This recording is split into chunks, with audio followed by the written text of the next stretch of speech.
What's going on, everybody? Welcome to the King Closers Formula. I'm the King Closer, and I'm with my buddy, Mr. Jerry Norton. What's going on, Jerry? Not much. Excited to be here. This is a really fun thing that you and I do. We've done it one other time. We're well overdue, but really excited to get on the phones. Yeah, so today, Jerry and I are just going to be coaching. Or listening, actually. We've got an easy job today. Next week, Jerry and I are going to call sellers. This week, we're bringing on Titanium University members. They're going to be the ones that are going to be calling the property leads live for you guys. And then afterwards, Jerry and I will give a little bit of coaching, our thoughts and feedback on the seller call. Shout out to Property Leads for providing us with the leads today. Looks like we've got about 45 leads to go through. We're going to have 4 to 5 different callers, just depending upon making sure everybody can still be here during the time frame that it takes. So that being said, we're just going to go ahead and get started. We're actually going to start with, let's start with Ken. Ken, you ready? Ken said, oh, man, you're going to start with me. All right. What's up, Mr. Ken Smoot? Good afternoon. How you doing today? I'm doing good. You excited? Yes, I am. Ready to see if we can get something done today. All right. So you've been on here a couple of other times. The first time you were on here, wasn't it have you been on here with Jerry before? Yeah. It wasn't a live. That was for an implementation call. But the video that prompted me to want to get into to you was because you guys did something like this. And I saw the students come on and I said, you know what, if they can do it, this is a community I need to be in. So here I am. There you go. I love it. Full circle moment for you right here. Now you're the guy. So, all right, well, it's your turn to go inspire somebody else to hop into TU today. So you got the spreadsheet. You get the most ideal spot. You get to pick whatever lead you want to call. Now, listen, Jerry and I have proven that when you try to cherry pick, normally we're wrong. Like Jerry and I have regularly picked the wrong ones early on, and then like an hour and a half in, we get the laydown, and we're like, we passed on that like 20 times. So my question goes to show, RJ, just do the calls, guys. Don't get hung up on, what the motivation is or whatever. I stopped worrying about any of that. Just call on the list. That's all. Yeah. So that being said, Ken, I got to ask you, how are you going to pick your lead? I'm going to just start from the top. Oh, okay. He's going to start at the top. All right. Well, fire away, man. Let's get it going. Right, now, while he's dialing, RJ, can you and I chit chat? Yeah. So when you look at these, Property Leads provides the reason for selling. So when they pre-qualify, they find out. I think there must be a drop-down menu of 7 or 8 different options. Hey, good afternoon. Is this Wanda? Who's this? Hey, my name is Ken. You actually submitted a form on my website about a property you're looking to sell on Cedar Lane. Yeah, but honey, I'm at work right now. Can I call you back in about 15 minutes or so? About 15 minutes or so? Absolutely. All right. Which number you're calling from? Yes, please. All right. All right. Thank you. All right. Keep going. Hey, 1 for 1 on the connection rate, though. Yes. I saw that there was a post in the vault yesterday. People were asking about lower connection rates. And that has been across the board. It's not forwarded to an automated voice. No voicemail, just keep dialing. You can leave voicemail. Callbacks are powerful, man. Okay. Jerry, have you also seen connection rates across the board kind of taking a dip? Yeah, I think so. Not only that, but hey, good afternoon. Is this Dave? Yeah. Hey, Dave, this is Ken giving you a call. You just submitted a form on my website about a property you're looking to sell on Cherry Street. Yeah, but could I call back or could you call me back after 5? I'm at work right now. I sure can. How's about 5:15 good for you? 5:30, that way I'm home by then. About 5:30. All right, sounds good. We'll do. Thank you. Thanks. Ken, one thought too is I always tell sellers, if I don't answer, text me. Okay. Because you might be on the phone or something, and I hate when then they don't leave anything, and now you're kind of wondering or whatever. Okay. Yeah. That's 2 for 2 on the connection rate right there. And the other thing I would say there, Ken, is I always like to just ask them real quick, just for my sake of mine. Did you have an asking price?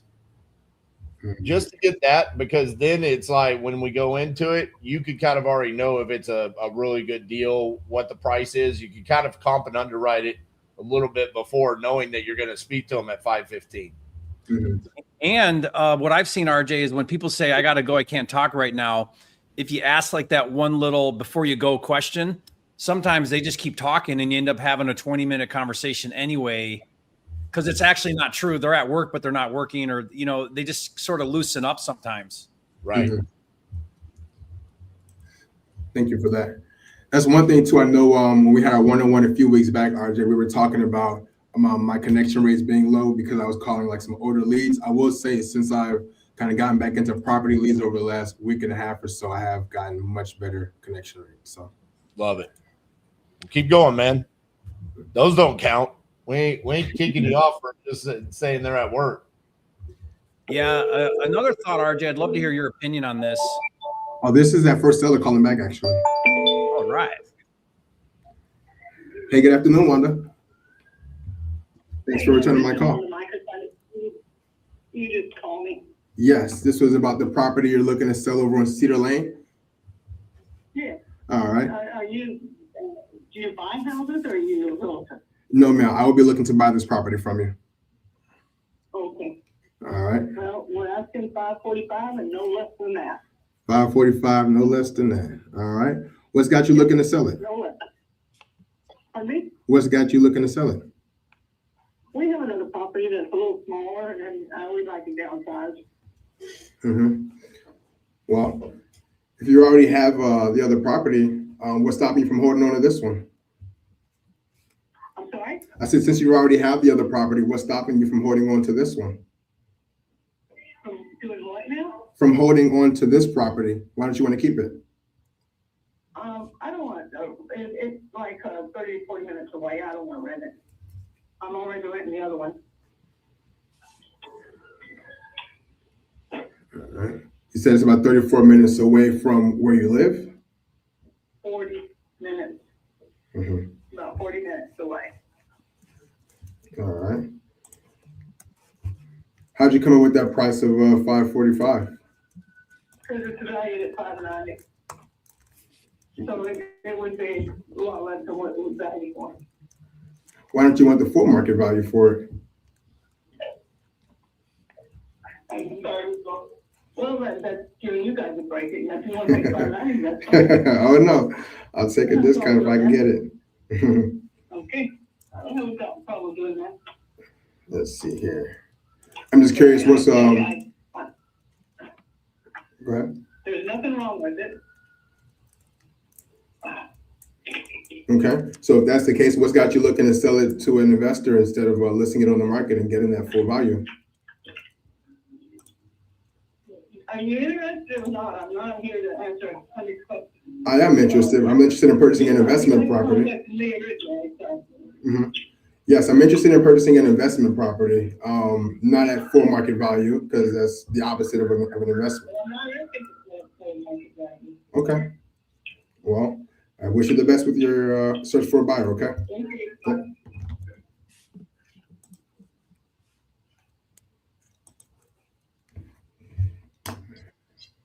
RJ, you're muted. I said, Jerry, I'll let you give your feedback there. Okay. First. Well, so what happened? I kind of lost that at the end there. What happened at the end there? Why did we let go of the deal? I mean, she got all butt hurt over you asking her questions, but why did you let her go and say, okay, I'll see you later? She didn't seem that motivated. She didn't want to sell it below that price there. She had no real reason for not listing it. Okay. I felt like if she really wanted to sell it, she would have kind of engaged me a little bit more. Did you look up if 545 is up in the clouds, or What if that was a good price? She said that the retail value was about $590, so I know it wasn't that much of a discount. I hadn't started comping yet. Yeah. I'm trying to delay my comping process because I usually tend to get into numbers too quickly. Yeah. So, okay. So one thought I do just to get a reference is I immediately, when they give me a price and I connect with somebody on the phone, is I'm going to Google that. You can look it up in any comping software, but I just want to see what like the Zillow number is. And if everybody's kind of speaking the same language. So if she says 545, Zillow says 590, they're coming out with a retail number pretty close to retail or slightly below retail. But you got to remember, a lot of sellers lead out with a number, and that's not actually their bottom line, which is why we do discovery and try to get to the bottom of it. I think maybe where a disconnect happened was you're asking her questions, but she took it as you questioning her decisions and her reasoning, kind of like calling her out as to why she's doing something. And you got to be careful with that, because if a seller feels like you're drilling them, or they're feeling threatened, like you're kind of calling them out on making bad choices around what they're doing, wall goes up, they close down, they don't want to talk to you anymore. And you see that kind of shutdown happening. So like in the beginning, asking questions are good, but like, why aren't you listening with an agent? Why aren't you? And you kind of kept on her about, hey, what you're doing doesn't make sense to me. And she took offense to that. So, when she says 545, you might want to say, hey, I don't know if I can do that number. I'm glad to take a look and dig into this, and then that next question that needs to be sensitive. Be careful that you're not putting her on the spot or kind of making her feel like you're backing her into a corner. Does that make sense? And she, whether you meant to or not, I mean, you didn't mean to, but whether that was the intention, that's how she took it. And, you got to be really sensitive to read the seller when the seller starts, because she started giving you a little pushback. Like you could tell she was put out answering your question. Don't keep drilling down. That's when you kind of loosen up and go, okay, I gotta be funny. I gotta be nice. I gotta try to get her to feel a little more safe with me before I start questioning her motives and going down that route. So like one way to divert away from that is just say, oh, why don't you tell me a little bit about the property? That's a non-threatening question. It gets them talking a little bit more. They loosen up a little bit more. Now that may not be the information you're looking for. You may be looking for, why are you at that number? Why are you keeping this home? Those type of things. I don't know the real value in very early on asking, why are you holding on to it? I think maybe that's helpful to get a little bit of like, well, what's the motivation here? But, again, just be a little bit sensitive that you're not drilling her on her decision-making. Right. So those were kind of some of those things. And then, when she said, I'm not here to answer 1,000 questions. Are you a buyer or not? You immediately fired back, yeah, I'm a buyer. So you kind of came across a little defensive.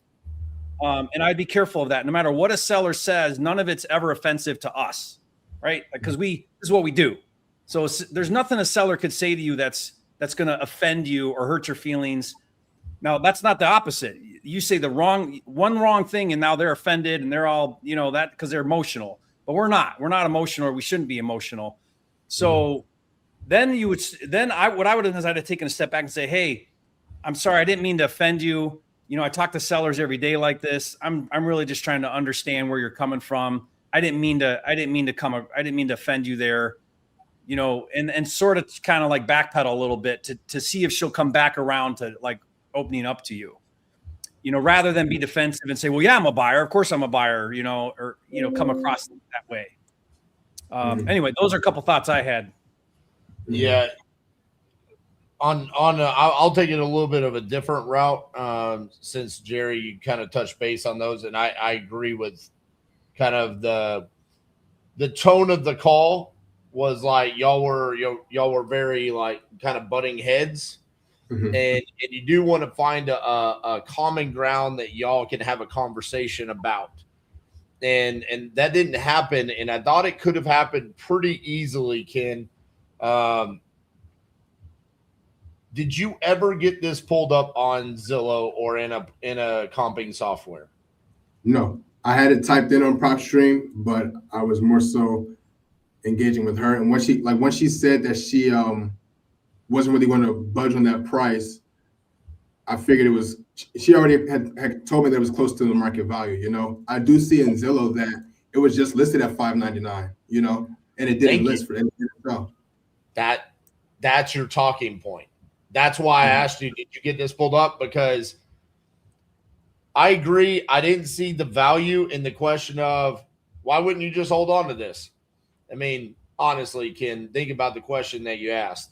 You have another property. Why wouldn't you want to hold on to this $500,000 property? Because I want my $500,000. That's why. What do you mean? I mean, give me my $545,000. I want to go live the rest of my life. The question should have been, all right, so you're asking 545. I see that August of last year, or actually August of 2024, you listed this for $600,000 and it didn't sell. Talk to me about that. What happened? What was the feedback? Because if she would have sold it at 600, which it didn't sell, so she wasn't going to get 600, she probably wasn't even going to get 550. Because if someone was willing to offer 550, they would have offered it. So she certainly wouldn't have net 550 after commissions and closing fees. That's what I was going to say. So you weren't going to get 600. You were going to get less. Then we subtract the commissions. You're actually asking more than what you were going to net when it was listed in 2024, and it didn't sell. But I see that you bought this in 2023 for $430. So how has the property increased in value $115,000? These are the questions that I would have been asking, because remember, when the price is incorrect, and I agree, I didn't sense any motivation, okay? But when the price is incorrect, we want to get educated by the seller on their thought process behind it. You did that to a certain degree. How'd you come up with that number? It's valued at $590, so I'm discounting it to $545. Okay, but you bought it for $430. How is it worth $545 now? Is that just tax assessed value? Did you get an actual appraisal down? You listed it. Did you get any offers? These are the questions that you could have asked. At the end of the day, Ken, that wasn't going to go anywhere. And as much as I love the gung-ho attitude at the beginning, there is a gamification to everything. I love playing games. Do you like playing games, Ken? I do. All right. So you just played a game. You were handed a spreadsheet of 45 leads to choose from. You could have chosen anyone. You said, I'm going to start at the top, just work my way down. Basically saying, I'm a closer. It doesn't matter. I just work the leads. What Jerry said. Unfortunately, you fucked around and you found out. The top lead that you got to talk to said, none, no repairs needed, TV commercial ready. My reason for selling is sell without a real estate agent. Every time I read those, that screams probably not a motivated seller to sell a house for a discount. But you could have gone on here and seen full gut needs everything, sell without a real estate agent. That sounds like they probably know that they need to sell for a discount, right? So on the gamification side, probably not the best of decisions there. I like the confidence, though. You were kind of like speaking into existence. Also, in real life, you just call the leads as they come in, right? Ken, I've told you this time and time again. I think you're highly talented. There are just some things that you need to work on in regards to the language that you use and the thought process. I think when it comes to this, you probably need to think a little bit less and just be a little bit more reactionary to what the seller is saying. I think one of the things that Jerry and I both do really well is we slow down and we kind of just think it out loud. Like we'll just look at it and be like, so you want 545 and you listed this a year and a half ago for 600? That doesn't make much sense.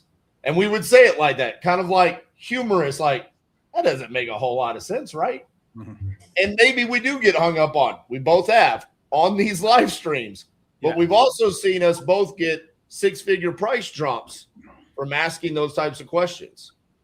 And I would add, RJ, I mean, at the end of the day, when we do these calls, guys, Ken, if you take this seller right now, what is the likelihood that if and when she gets motivated, even if it's 6 months, a year from now, that she calls back Ken when it's time?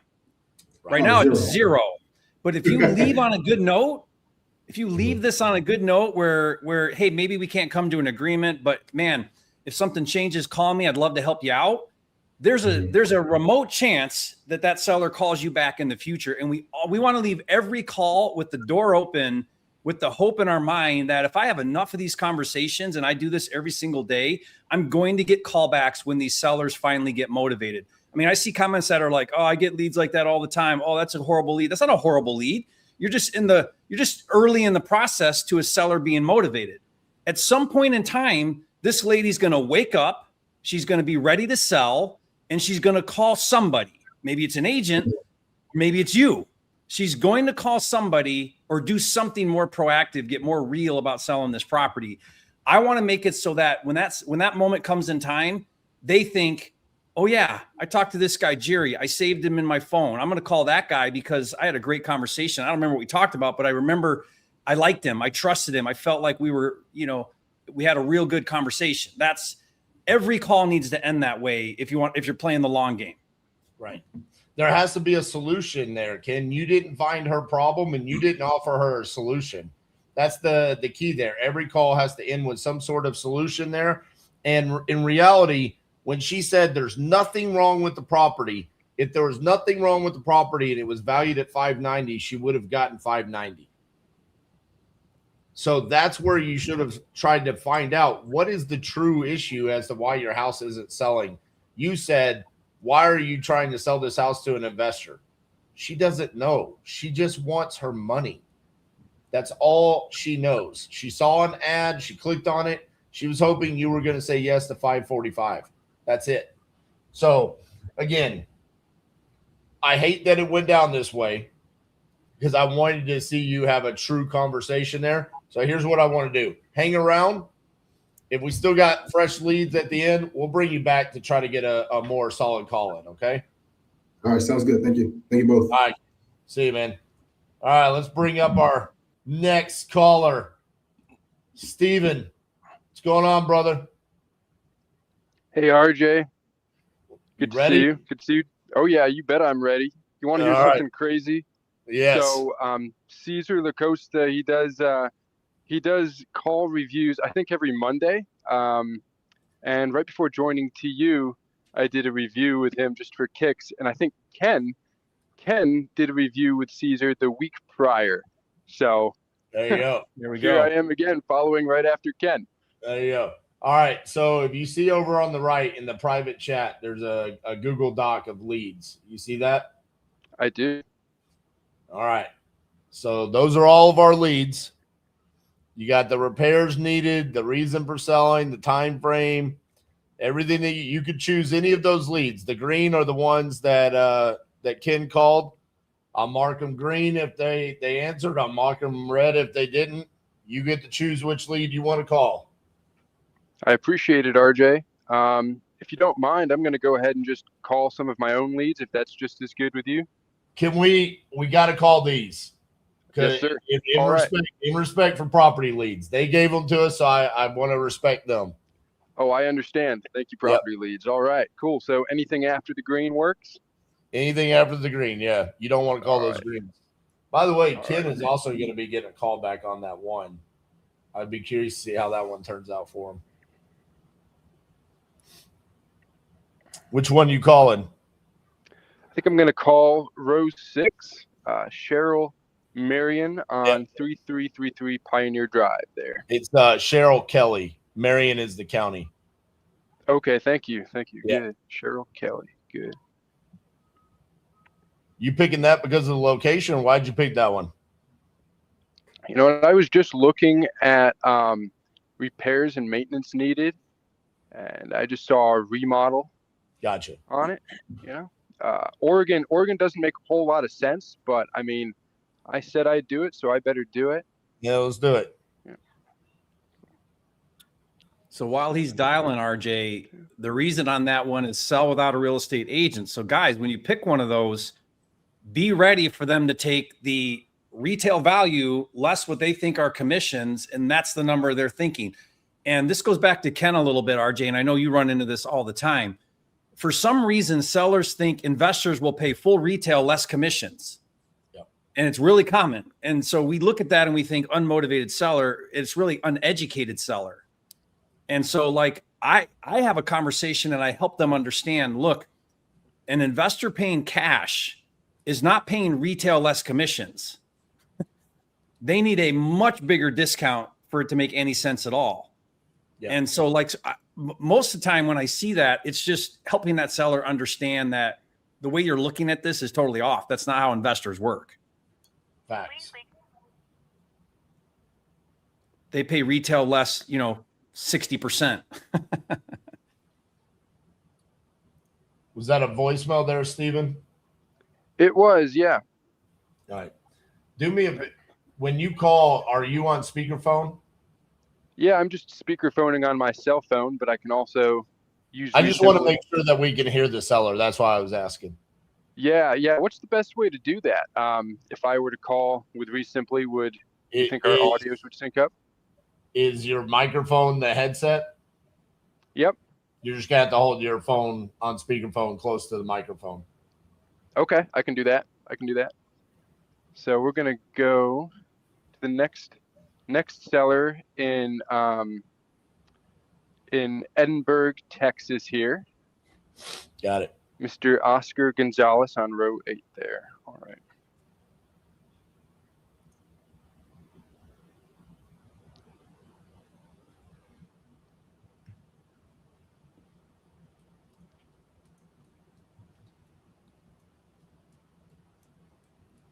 I know everybody thinks that Jerry's frozen, but he's not. He's just that stoic. I'll see if this person is available. Steve, purchasing property.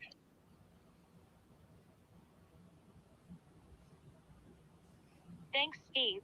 Please stay on the line.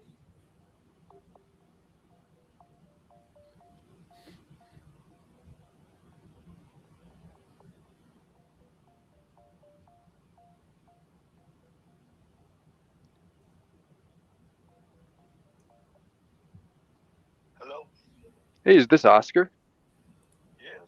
Hey, Oscar. This is Steve with Copilot Home Buyers. I'm just calling to ask about your property on 2121 Las Palmas.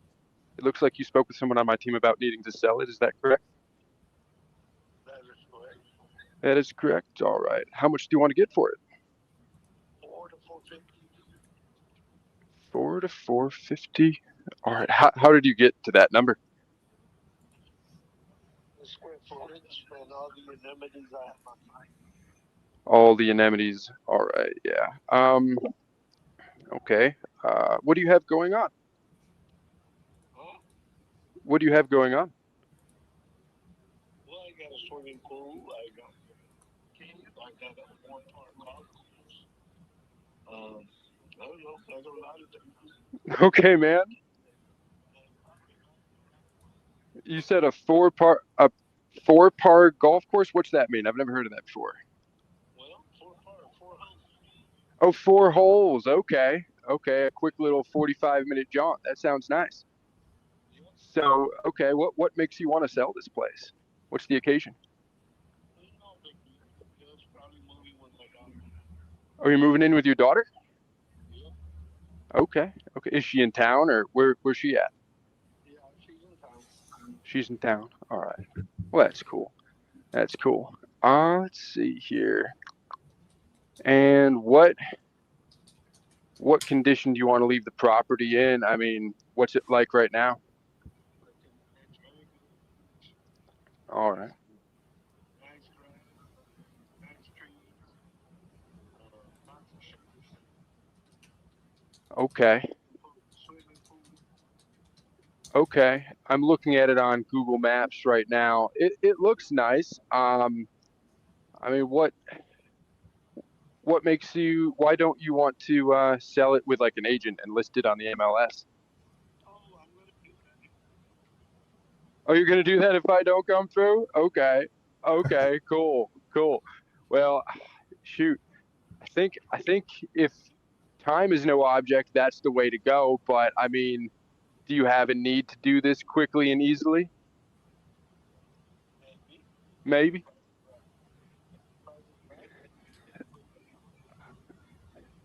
Yeah, I mean, I'm just trying to figure out how I can make money investing in this property here. See, because you're asking somewhere in the fours, and golly, like I'm looking at it on Zillow right now. I just don't see any profit in it for me if I buy in the fours. Yeah, yeah. Well, let me just look at it a little bit more. Yeah, it says 311 on Zillow, and you know, um, yeah, I just don't see how I could get to 4. What do you think? What do you think you would realistically want for it if you wanted? No less than 400. Okay, okay, got it.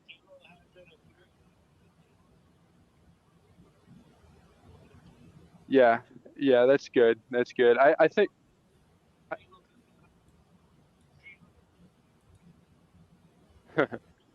I think you go ahead. I think you're better off talking to an agent, telling them what you have going on, and seeing what they can do for you. Because I'm not the solution here for you, but I wish you the best.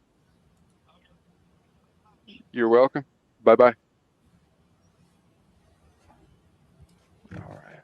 All right. What do you guys think? Go ahead, Jerry. Well, I mean, I think you called it right. I mean, super retail. One thing that I do is when they give a retail number, I mean, it's not even retail. When they give a number so far away from retail that we're nowhere even remotely close, I tend to take a little bit more aggressive approach, which you got around to. But I would say, look, I just pulled this up on Zillow. It's showing 300, paying you 450. I don't see in my wildest dreams what could possibly be going on here where I would pay that much more than Zillow. So I'm just super confused, sir, like where you're getting 4 to 450. And then I would probably even very early on, I would reset expectations big time. I would say, you know, if you were to get offers from cash buyers like me, not you, but other ones like you, you're probably going to get offers in the mid hundreds or 200 or somewhere significantly lower than the retail value of 300. And right out of the gate, what I'm doing when I do that is it's sort of like, how does he respond to that? And by the way, you can pull that off with this guy because he was really friendly and open. But how does he respond to that? Does he go, oh, well, hold on a second, I'm on 5 acres, or wait a minute, I put $100,000 into it, or maybe then he'll start to come out with where he's coming from. But like, we're not even anywhere remotely close to where we would need to be to even have a conversation with this guy. He's so far out in left field at 4 to 450 on a 300 Zillow. So like in that, now if he would have come out and said 300, I'm like, okay, he's leading out with Zillow. Or if he would have said anything under that, somewhere sort of retail-ish, then in my mind, I'd be thinking, well, he's just giving the pie in the sky number. And now we got to actually have the conversation and see if there's motivation. But when they're that far off, it's sort of like, you know, how do you shock him? How do you kind of like do a little wake up here before talking about anything else? That's kind of how I would approach that one. Yeah. Got it. Steven, how long you been talking to sellers? Golly, RJ, I think I've been talking to sellers since this past November. That's when, you know, I just bought a bunch of PPLs and went to town. Yep. Okay. So about 6 months in, one of the things I would say is I'd like to see you get a little bit more fluid and comfortable with the opening there. There were some things that were a little bit alarming to me. It could be nerves. I get it. You know, you're not used to be on YouTube. You got RJ and Jerry sitting here staring at you, listening to that's probably uncomfortable, right? It's pretty unreal. Yeah, well, we appreciate that, but we're just normal guys, especially Jerry. I mean, he's about the most down to earth person of all time. He plays with pigs and cows every day, so you're cool. The opening line, which was you talked to someone on my team, that's not property leads, right? Property leads, they filled out a form. You made it through there, right? And then you said, how much do you want? He said, 4 to 450. And then you immediately said, how did you come up with that number? The how did you come up with that number needs to be asked, but not there. Because what it kind of does is you just immediately are like, without knowing anything, that felt like a big number. 400, 450, how'd you come up with that number? And then it took away the ammo of what Jerry just told you needed to say, which was, it's 311 on Zillow. How'd you come up with that number? That's when you should have said it. But you said, how'd you come up with that number? And he told you something about a pool and the 4-court golf course or something. I don't know what he was saying. We could barely hear him. But the order of operations there threw you out. Because then when he gave you the answer, then you said, well, what you got going on? And it felt weird. It didn't feel like that's how you would talk to your buddy, right? That's not how you talk. And so if you had just kind of flowed a little bit better, you probably still would have asked the exact same questions, but you would have gotten a much better response because you would have been equipped with what Jerry was talking about, which is when you look this up, 400 to 450 is a wild number on this property. I mean, it's just absolutely wild. You're crossing major streets to get to that price point. It's way out there. So this was the curb appeal sucks. It's not even a good looking house. But here's the thing, Stephen, this was never going to be closed on this call. Okay. But going back to what we said on Ken's call, the reason why we do these lives is not necessarily to come in here and get a signed contract. Yeah, we want that, and that's awesome, and we'll clip it and show it and all that. But this is the real part of the business. How do you navigate these calls? When people ask me and Jerry on YouTube, hey, what should my KPIs be? And then we give our team KPIs, and people go, how? That seems impossible. It's because we close these or a percentage of these 6 months from now. Because we want to be the guy that tells this guy the truth. Sir, your house isn't worth $450,000. And here's the reason why. Here's the facts. Here's what's going on. Yeah, you pointed him in the right direction. So you offered him a solution. But was it a memorable solution like Jerry was talking about earlier? Is he going to remember that conversation? And are you going to be the one that he calls 4 months from now when now there's a more motivation? He's moving in with his daughter. Why is he moving in with his daughter? Did he tell you that? I never asked. So. What if it's because he's going to die in 2 months? And then what happens if you don't sell your house in 2 months and you die, sir? You see, the questions are important because suddenly with 2 sentences, I just made your eyes go, oh, well, now there could have been a massive amount of motivation that we didn't find out. And it doesn't happen all the time. But on the 10% that it does happen, that's how we close these. I'd add to that, RJ. You know, one of the things that when you lead out with what price are you hoping to get, which is awesome, like that's really great. But if you're not prepared for the response, then you got to slow down. So when they give you a number and you have no idea what relation that number is to anything, don't fire back with just where'd you get that number from? Otherwise, you're not coming from somewhere of value. You're coming from somewhere of just reflex. So what you'll see RJ do, and I'm this way too, is you'll hear RJ say, all right, let me take a look and see what's going on. And it's quiet and he's looking it up. And then I know what RJ would have done when he looked it up. He would have been like, whoa, Zillow's showing 311. You just told me 4 to 450. I'm super confused. What's got you thinking 4 to 450? Now you're asking a good question because you're not just following like a script. You're actually following a conversation that flows in the way it should. And on that note, your reaction to 450 insinuated that it was a negative thing.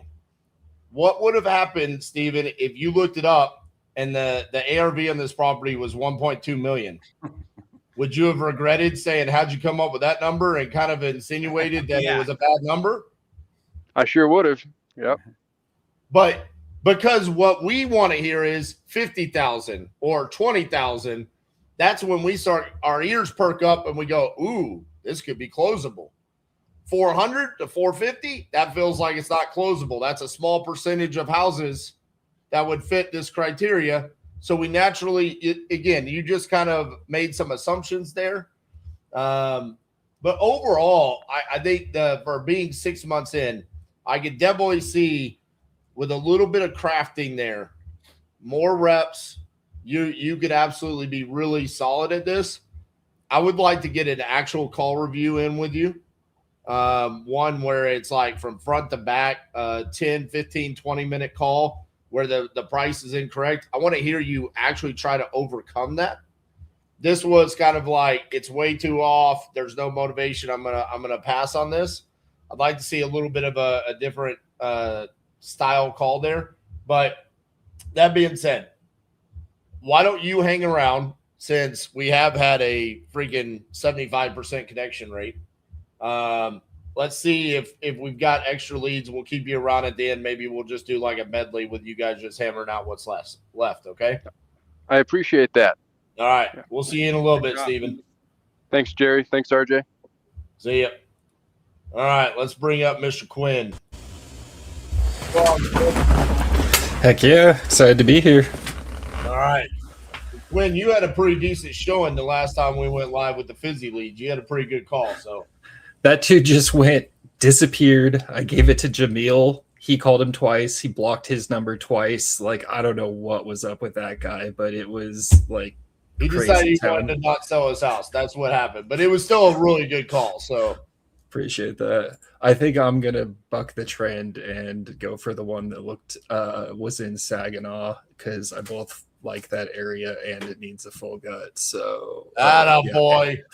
And a divorce. So let's see what we can do. Quinn's a man of my heart right there. I get these leads, I go straight to the full guts. Full gut means discounted, baby. Yeah, and divorce. Yeah, exactly. Some time pressure, hopefully. And ASAP. Yeah, there we go. I'm not playing. You guys hear it ring? I know my sound canceling kills that a lot. Yeah, but it's really low. That's okay. I think that'll be louder if they answer.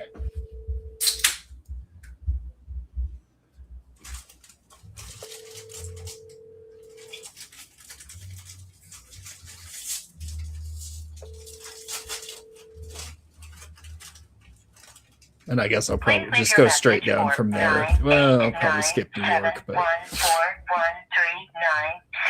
Sorry, mailbox is full. Alrighty, let's see. If you go straight down to the next one, I'm going to be mad at you. Yeah, I don't. Oh yeah, geez, no, I don't like any of those. Let's go to the foreclosure. Let's try this one.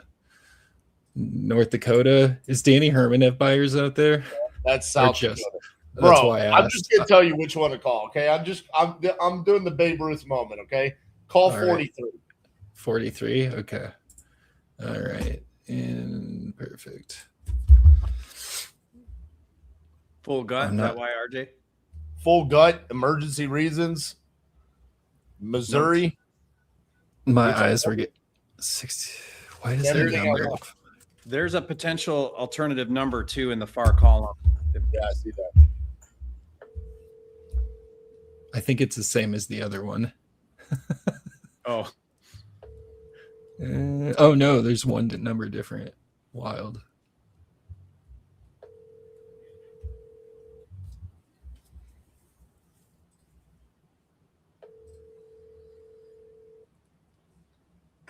I guess I'll do the one above it if this one doesn't work.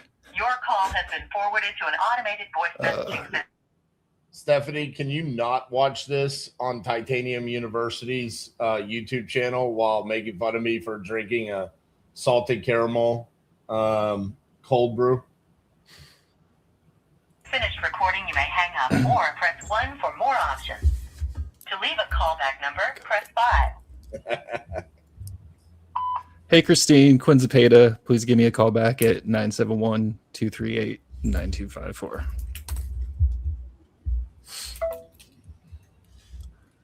Let's see. The one above. The one above, yeah. 42, baby. And 46, if not this one. Let's see. Oh, it's in New York. All right. RG said to do it. I'll do it. Yeah. Sometimes we got to live with the pains of New York.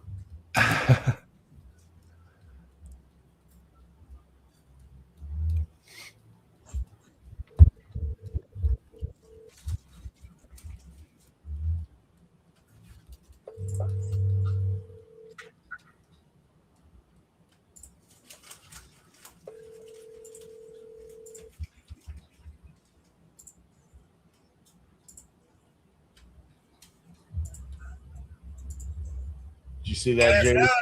Hi, is this Bill? Said that. Hello, Can you hear me, Bill? I can now, yeah. Hey, awesome. Hey, this is Quinn Zapata's giving you a call about your property there on K Road. You'd filled out a form about wanting to sell. Is that still the case? Yeah, Awesome. How much are you looking to get for it? well, probably more than you're willing to pay. Oh, what's got you saying that? Well, I'm redoing the whole place. I gutted it and added on. And if you looked at your thing there, whatever the value was, it's way over now because of the fact that I got over 100 into it. You've got 100 into it? Yes. I heard you right. Okay. So how much you looking to get out of it? I'd be happier than a queer in a men's room if I could get 140, but probably 120 if I just walk away. Gotcha. And how'd you come up with 120? Like how you coming with your prices? Well, just because of what I have into it, and I'd like to make a little profit. So by the time I'm done by the end of this week, I'll probably have close to 110 into it, and that'll leave me set up for the next couple of months to work with all the lumber and all that stuff I have to buy. And so did you start this remodel thinking it was going to be for yourself, or has this always been an investment, or what's going on with the property? Well, I'll still live there if I have to, but I've just had enough of these contractors. They're a bunch of woodchucks, and it's making my life hell. They do great work, but they've been working on it for a year. Your contractors have already been working on this for a year? Yeah. Wow. Did people leave you in the lurch, or how has this been a year project? Well, I've gone through 11 electricians. They're just slow. They don't work much. But I'm up here in the friggin' boondocks, so in order for somebody to come up here, it's an hour and a half ride for anybody. When everybody's got work right where they are. So I got you. So what's the plan if you just end up finishing all the work? You list it and just wait, or what do you need to have this sold by any certain time? Like what's going on? What's the situation? I don't have to have it sold by any certain time, and if I don't get a decent price for it, I'll probably just move into it. But I think I'm looking 5 years down the road the way these guys are going. I got you. And is that 5 years you want to deal with, or is that why we're talking? You kind of over the whole thing? I'm over it. Yep. So are you, I'm trying to do this as a business while solving problems for people. Are you over it enough to, sell at a little bit of a discount where there's some meat on the bone and I can take on the headache and make some money at the end of the day? You mean lose money on it? That might happen no matter what, but I guess how much do you need to get out of it to be to go on your way and just be done with the headache.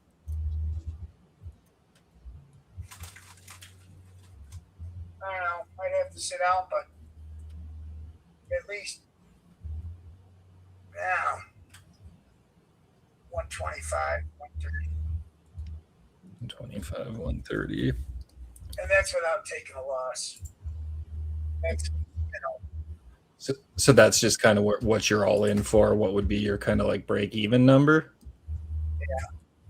So you'd need to deal with some more, what did you call them? Woodchuck contractors before you're kind of ready to take a loss on it? They're woodchucks. So, I mean, right now you say you're 5 years from being done. I'm kind of being a little facetious. Yeah, how long into the project are you right now? You said a year? Yeah, I'm into it for about a year, and realistically, I should be in there by the end of the summer, but I'm not making any bets because I'm not moving up here in the winter. Not moving in the winter time. So, I mean, I don't know. I cannot tell you. These guys work like molasses in the wintertime. And so, assuming everything, we have a blue sky scenario and they finally get their butts in gear and get it done in time. Once it's done, how much do you foresee listing this for? Probably about 140. 140. All right. And so, and how much with what's been done and what hasn't been done, do you have an idea of what the rehab budget remaining is? I'm going to say about 10. You're ready to give up on this and you've only got 10,000 in repair left? Yeah. Okay, so if I pay you 125, put 10 in it and resell it for 140, my all-in numbers like 165. I'm fixing to lose $25,000 from the moment I buy it from you.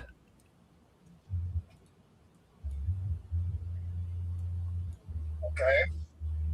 So, I mean, help me make sense. How do I purchase this as an investment and make any money, have any meat on the bone? Well, I'm sure if you got it completely finished the way it's going right now, with the type, I mean, it's rustic. It's got, a nice. We put a stone fireplace, or not a stone fireplace, but a big stone wall with a Pennsylvania blue stone behind the wood stove. It's got a forced air furnace. It's got a coal pellet stove. You don't want to be cold up there. And, everything is going to be done with, rough lumber, and it's rustic. Got solid wood log beams. It's gonna look like a lodge when it's done. I gotcha. Stone shower, more blue stone going in the shower. So it's gonna be done nice. It's gonna be real nice.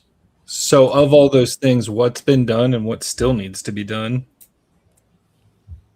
Well, the bathroom needs to be done. The kitchen needs to be done. I'm putting all the wood up right now up on the ceiling. That's about half done. And those three things would round out the project? Yeah, pretty much. I mean, you still got walls and everything, but I've got all the wood for that. I mean, that thing. But I'll probably be done with most of that. Because I'm doing that stuff myself and my buddy. Gotcha. So typically the bathroom and the kitchen is where I know a lot of money's going. I'm wondering. Pretty much most of it, yeah. Yeah, I'm wondering if I can get a bathroom, a kitchen, and some ceiling done for $10K. And even if I can, the math you gave me, even at $10K, was already in the red. So I'm just like, I know you don't want to be upside down on this, but I get the feeling, if I'm hearing you right, you don't want to be doing this a year from now either. No, I really don't. I would like to either be in there or be out of it, be rid of it, get out of here, get out of New York. So if I were to come in, there's no real estate commissions. I cover all the closing costs. A net number to you in your pocket. What do you think the best you could do for me is?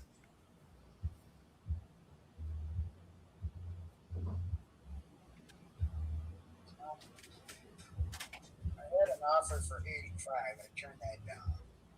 Are you wishing you hadn't? No. So if I could do a little better than 85, what number would it take to get you to say yes?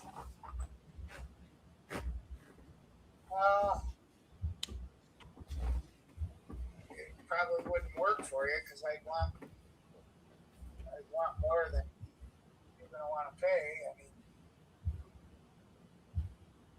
I'm thinking if I walked away with 130 in my pocket, 135 right now, I just walk away. I don't think that question's ever made somebody's number go up before for me. It hasn't gone up. I told you in the beginning I wanted 140 for it. Oh, I got you. I thought I had 125 written down for some reason. Oh, you did say 140. Okay, you came down. But, I mean, 125 doesn't put me anywhere. I mean, it's going to break me about even. Yeah, I mean, based on your own math, I'm not sure that you're getting out of taking a little bit of hit on this. It's just how long do you want it to take before that happens? Well, that's the question, I guess. I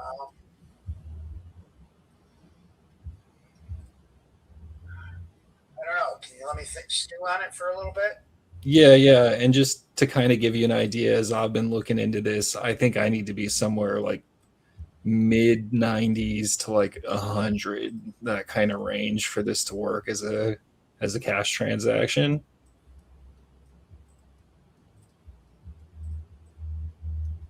Okay. Let me, I'm on my way up there right now, actually. I got to meet a new contractor. Well, while you're there, snap a couple pictures so we can see what we're looking at some point, since it sounds like it's a bit of a drive out there. And then if you do decide you want to work with me, it'll be one less thing I need from you in the future. Okay. I can do that. It's pretty rough on the inside right now. I mean, there's stuff everywhere. That's due to these woodchucks I got going on here. I got you. Right, what was your name again? Quinn, like the Doctor the Mighty. The Mighty Quinn? Yes, sir. I had to fight with my ex not to name my daughter that. Yeah. I wish that there weren't so many characters that were female named Quinn as well, but I'll live. I'm sure you will. So, I mean, let me ask you this. How long you want to ruminate and stew on this? When would be a good time for me to reach back out to you? Probably going to stew on it all day and night. How about give me till like the middle of the end of next week? Middle into next week. So let me look at my calendar. So the middle's the 13th and Friday's the 15th. Just give you a call on the Wednesday the 13th. Go from there. Yeah, you can try. I don't know what my work schedule is going to do to me, but I'm persistent. If you don't answer, I'll just keep blowing you up. yeah, leave me a message. I'll call you back. Perfect. Okay. Well, do you have any other questions about the process, or? I will, but not right at this moment. Okay. Obviously, I would need verification of funds and all that shit. But yeah, No, I'm good for now. Yes, and then I want. All right, Bill. Well, it's good connecting with you. And yeah, if anything right around that like mid 90s range works for you to just have this headache be done, not have to deal with any more contractors, and just move on with your life, then I'd definitely love to hear from you and be the answer to your problems. All right, Glenn, will do. I appreciate you calling. All right, I appreciate you. You have a nice day. All right, I'll talk to you soon. All right, perfect. Bye-bye. No, she did. Yeah, she did. She wanted the $20. All right. Quinn, I muted you while we give you feedback because we can hear in the background, but go ahead, Jerry. Okay. So I have a lot to say about this one. First of all, I love how you slowed it down. I love your tonality. I love your questions. I love your pacing. I love your logic for the most part. But I think there came a moment here where you had a real opportunity to put on your authority hat and have a real heart-to-heart with this guy. And what I like to do in this situation is say, hey, Bill, why don't we walk through some scenarios? You told me you're into it for 125 or 130. You say it needs another 10. That's going to put you at 140. You also told me that you can sell it for 140, which means if you finish this, you're going to lose X amount. Like, walk them through the math. That's option one. Option two is you sell it to an investor like me. You walk away, someone else comes in and finishes it. No investor in their right mind is going to buy this unless they can make on a 140 sale. A flipper is going to want to try to make 25, 30,000. We got to back out other fees. We got to back that out. You know, you're going to be down under 100 at least to dump this thing to an investor. If you're not willing to be anywhere around that, then you're wasting your time because an investor's got to make money. To me, your math is way off. Like when you anchored at, you said 95 to 100. So they heard 100 and that's your anchor number. So if you're the seller, what would you do if someone told you 95 to 100? I'd counter back at 115. You don't have a deal. You need to anchor that thing at 70, 60. Like I would be going, listen, I'll tell you straight up, my math on a 140 house in the middle of nowhere, New York, selling for 140, I'm going to have the same problem you're having getting contractors out there. I got to build in a spread here, dude. So, I mean, I would probably need to be at 60. I'm not going to spend 10. I'm going to spend 20 or 25. You and I both know it's way more than 10.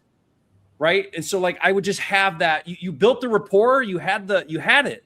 He's eating out of your hand, man. Like, but now you got to get real. There's no way this is a deal for 95 or 100. No one's going to, what are you going to sell it for 105 to somebody? 110 to somebody? And then they got to come in and put 10, which is not 10. Even if they did put 10, they're at 120, selling for 140. So it's just a bunch of false hopes, like telling them 95 to 100. Right. So, but as far as like everything else, I mean, this guy, when he's ready to sell, he's calling you, right? You did such a good job connecting with this guy. So that part of it, like dead on. But I think there was a moment there where you were afraid to be like, there's that moment where you got to make that anchor number because it was time for it. And there's that moment of truth where you're like, what's he going to say when I tell him 60 or 65 or, somewhere down there? Because look, here's how I'm doing the math. An investor out there is going to want to be at 65% of ARV, at least, maybe 60. So 140 times 0.65 puts you at 91, minus 10, which is not even true, is 81, which means you need to be at 65 or 70 to have a deal.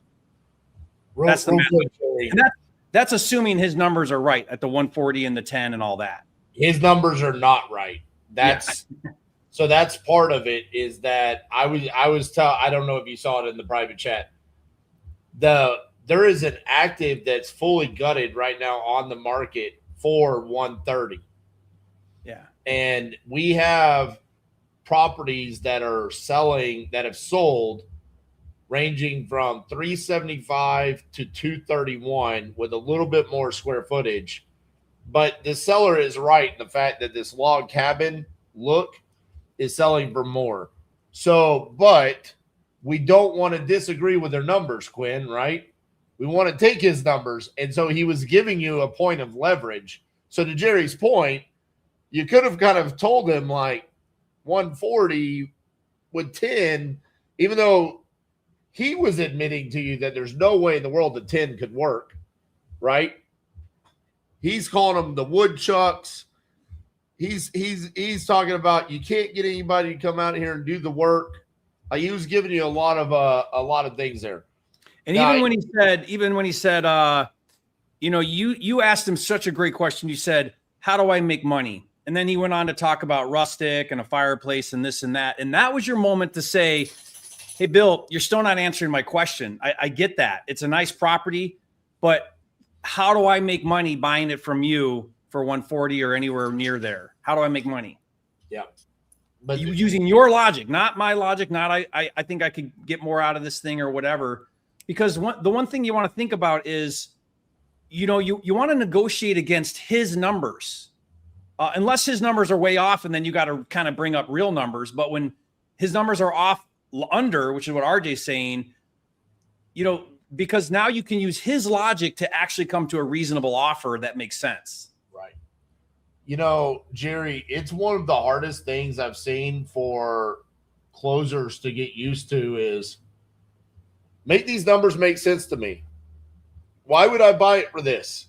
And then he tells you, because it's got rustic wood and a fireplace and a kitchen. He's selling you on the place. Yeah. But what is he really doing? Avoiding your question. Yeah. And then it's the hardest thing for y'all to double down and say, okay, so will you answer my question now? Why am I buying this? How does this make sense? I appreciate you telling me how awesome the fireplace is. That being said, Quinn, I have to tell you, man, I was so impressed with you on this call. Yeah. There were moments that you needed to do something different, but for 95% of that call, that was really good. Like your questions, your tonality, your pace, timing was really good. Yes, really good. Which, by the way, Quinn, I don't know if you know this or not, but when you joined TU, you were as awkward as they could possibly be. And I say that like half. Isn't that hard to believe? He felt so natural. Yeah, dude, you have really put in the work. And I know that. I mean, you show up to the implementation calls, you show up to all the office hours. I could see the results of that on these last two calls that I've heard of yours, but this one right here, I was literally like, dude, this is good. Like, yeah, there's moments that Jerry and I are going to nitpick and we're going to say, you should have done this. But what most people never get is that body of work that you just got to even get to that moment. You earned the right to get to that moment to where you could get a seller to sell you on the property, but avoid your question. You earned that right. And most people never even earn that. So that's a win for you. Now, I agree with Jerry. There was a moment in that call where I felt like you gave up on it. Not that you gave up on the close. You gave up on it on this call. And I would love to see a little bit more savage come out in you and say, what was the seller's name? Bill, right? Bill, let's be real. You don't need to go home and think about this tonight. You think about this all the time. That's why you're telling me everything that you just told me. So let's have a real conversation about what you're going to do here and insert everything that Jerry just said. You're going to put 10 more grand in it. You just told me you can't even find a contractor. So where's your 10 grand going to go? Is it going to go to the next contractor that's not going to show up? You're going to waste it. Now what are you going to do? That's 10 more grand that you're going to lose. Like, your story isn't adding up here, Bill. Yeah. And if he hangs up on you, guess what? I'm okay with that. When I'm not okay, he wouldn't though. You had so much rapport with that guy.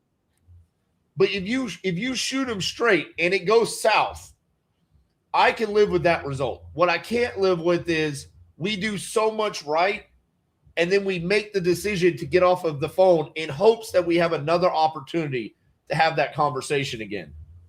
Because now you're going to have to do everything that you just did to earn the right to have that conversation again. He's not going to remember this moment next week. It's going to be like, oh, hey, what's up, Quinn? Yeah, man, I can't do 95. I've been thinking about it, that I would just be losing. So you had him in that emotional state where it was ready to, like, let's be real, Bill. Do you want to do this or not? And you said it. This is what would have been really powerful is if you said, listen, Bill, spend 10 and a bunch of brain damage to lose 20. Because that's what would happen. You'd spend 10 to lose 20. Because if you spend 10 and you sell it for 140, you're losing 20. Or sell it to me right now, all cash, be done, walk away. You're going to lose 40, but you're going to have closure and you're never going to go up there. You're never going to deal with the woodchucks again. You'll be done. How valuable is closure to you right now? If closure is really valuable to right now, dump it right now. You got to get me down where it's a deal and be done with this thing. Like, that's the kind of heart to heart you earned. You earned it. You earned the right to tell him straight up the facts and what his options are. And that's what I really want your takeaway to be of this, Quinn. You have gone from not knowing anything to learning the skeleton of calls to now getting to the point where you earn the right to have a much different conversation than the majority of the industry will ever have. Most people never get to that right to have that heart to heart. Never, ever. And so they're only closing leads that give them the right price or relatively close. You had someone on there that you could have gotten him to come down on price, potentially. And this is where I want you to really understand. You need 9 of those a day, those sellers, then you need to close one of them, and you'll be in the top 1% of all wholesalers. You earn that right to have that conversation. Close one of them a day. You can do that. Those are very realistic. So the skill that you have developed over the past year to get to this point, that's what you've earned. You've earned the right that you know how to do that. Because now I've seen you do it twice, right? So now you are refining to be able to close these. It's that one extra question, that one extra little push, the uncomfortableness that comes with that, where you have to look at a complete stranger and say, Bill, I'm going to shoot you straight, man. I'm your best solution. You just said you're in the boondocks. Ain't nobody calling you to come buy your shit box in the middle of nowhere in New York. But here's what I can do for you. I'll go to work for you for the next 30 to 60 days. I'll wholesale the shit out of this property. I'm connected to all of the best dispo companies in the world. We'll get this moved, and we can put 90, 95 grand in your pocket. That's the best you're going to get, Bill. And if you don't believe me, you're going to call me back 120 days from now, and I'm going to tell you I can put 85 in your pocket. Because shit ain't getting better. I don't know if you know this or not. You're making all these jokes. We're like on World War III right now, okay? Property values aren't going to be going up. So we need to move quickly right now and then move on. Do that 9 times and close one, and you get deals. And that's where you start going to that upper echelon. You're that close. I was very, very impressed. I'll be honest with you, Quinn. That was so good. I even had thoughts at one point in time where I was like, this might be one of the best seller calls that a TU members had on these lives before. There was just the moments there at the end where it just felt like you weren't ready for that yet. Maybe you haven't had enough of those reps, but that right there was really impressive. So I'll unmute you. I know we've had you muted this entire time, but go ahead. No, I love the feedback. I think the anchor that Jerry was saying, like, unlocked the way Jason Strickland does for me sometimes. Like, yeah, I'm doing the math right. I'm getting him to the right place, and I'm just not giving myself enough buffer with my original number on the anchor. So that definitely resonated with me. I mean, obviously it's awesome to hear that it's one of the best calls on a live, or that I did it 2 in a row for you. So yeah. I mean, think about it this way. If you want to land at 95, anchor at 75, then he feels like he worked you up. And now he hangs up thinking, man, I worked that guy up, versus you got nowhere to go now. You got nowhere to go. There's no more negotiation, because you certainly can't go up off of that number. See what I mean? And even when he said 85, you had a moment there where when he said 85, what I would have said is, Bill, That's if that offer was for real, that's a damn good offer. I don't know why you didn't take that 85. You asked him, well, why didn't you take that, or if I could beat that? Oh, but I don't want to. No, I said, are you wishing you had taken it? Oh yeah, are that's you what it sorry? was. Are Yeah. you sorry you didn't take it? Something like that. I did like that question. I did too. You said, do you regret not taking that? It was the follow-up to that. Yeah. Do you regret not taking that? He said something like, no. You should have said, you might once I tell you my number. Yeah. Yeah. Or I would have said 85 is probably a really good number. Here's why. If I buy it or that guy buys it for 85, you dump this much into it, you try to sell it. No one's going to the boonies to not make money, like 85. That's a legit offer, dude. Yeah. I don't even know if I could do 85. That's probably how I would have tried to reframe it. Because now what you're doing is you got to get him off his pie in the sky number. And like we've been saying, you earn the right to call him out and to be that voice of reason. He'll listen to you because you earned it. Well, here's the last thing I'll say is for anyone out there that is wanting to get started in the wholesaling or is currently in the process of that first year, Quinn is a perfect example of what it looks like you need to put in.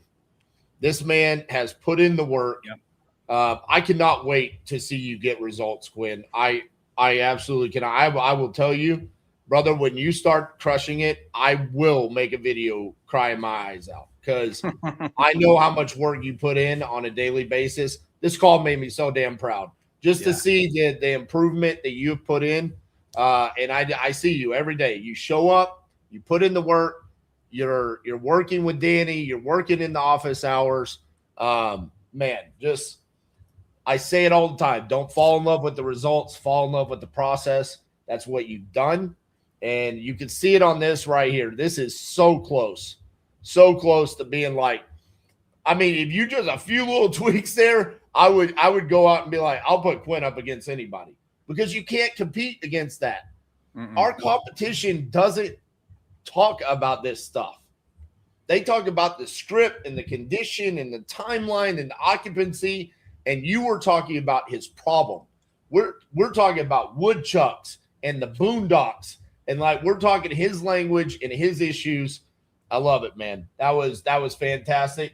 Just you're almost there, Quinn. I know you want to be there, but you're almost there. So good job, brother. Appreciate it. I'm gonna get you off here before you start crying. I tried to make you cry. All right, we'll get him off here. All right. We'll bring on the guy that has made me cry. Mr. Cameron. What's going on, Cameron? How you doing? Can you hear me? We can hear you. What? Oh, great. What is going on in the background? What you winning over there? Bodybuilding, different years, past 5 years. There you go. All right. Well, don't flex too much on me and Jerry. Okay? Taking a break. Right. We're rocking the Bevins and Bombich hoodie. So I had to represent, Yeah. So for the people that don't know, Bevins and Bombich is this is his leader in charge over here, rocking the Titanium University YouTube channel. Miss Stephanie Bevan, Adam Bevan, Matt Bombich all joined TU in the 5th class. They partnered up and they fell in love with Cameron way back when. He's doing acquisitions. Cameron, when are you quitting the job? You just quit it in February, right? Yeah, beginning of February. There you go. What's today? This is my second week. How's it feel not going to do anymore? Incredible. I get to call sellers every day and spend time with my dogs. It's phenomenal. There you go. Very grateful. All right, brother. What do you have the spreadsheet? Yes, I do. You got which one did you pick? I haven't picked one yet, so I'm gonna pick one right now. All right, let's do it.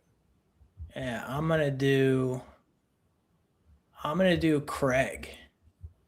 What number is that? 26? 26. All right.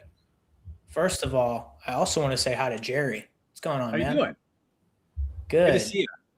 Nice to see you, man. All right, let's get this guy on the phone. 318. Jerry, you want to know why Cameron was late? Why? Because he was closing an ovation right before this. I mean, we'll let him off the hook for that. That's what closers do. They just close deals and show up late. And, let me close another one real quick. We were talking about Alaska, and fishing Oh, in Alaska. Fairbanks? No. Her son is active duty in Alaska right now. Oh, okay. But let's go, Craig. Can you guys hear this? Yeah.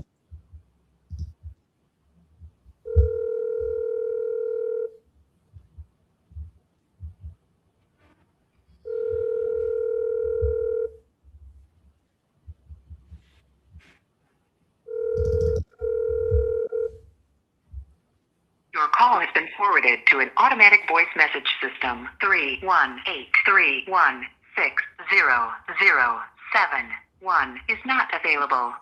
At the tone, please record your message. When you have finished recording, you may hang up or press 1 for more options. Hey, Craig, this is Cameron. Give me a call back, 727-777-2858. Thanks. Why did you pick that one? I'm gonna make a module inside of TU about how to cherry pick leads better. Honestly, I just looked and picked one. I like Louisiana a little bit, so. All right. Well, if you're just gonna pick one, pick 30. Daniel, Arkansas.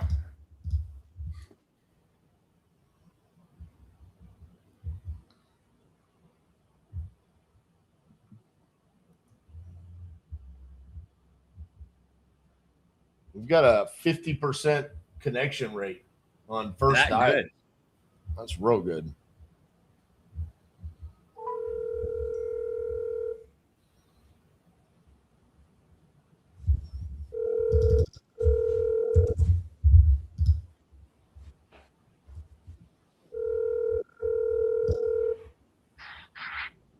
Hello? Hey, is Daniel there? This is Daniel. Hey, Daniel, this is Cameron. I was giving you a call about a property entered on my website, 214 Pearl Street Northeast. You still selling that? Yes, sir. Awesome. How much you looking to get? 10,000. 10,000? Yeah. All right. Yeah, it needs a lot of work. Tell me about it. Tell me what's going on. Well, there's one spot of the roof that I had repaired, so it's probably going to need a new roof in reality. Okay. And there's no, the floors are all bare wood right now because people I bought it from, they stripped all the carpet and tile out of it and just left it empty.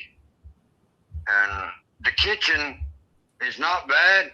All the cabinets are there. They just have to be assembled and put up on the walls. Okay. So, the whole kitchen is there. There's just no appliances. And the bathroom needs redone.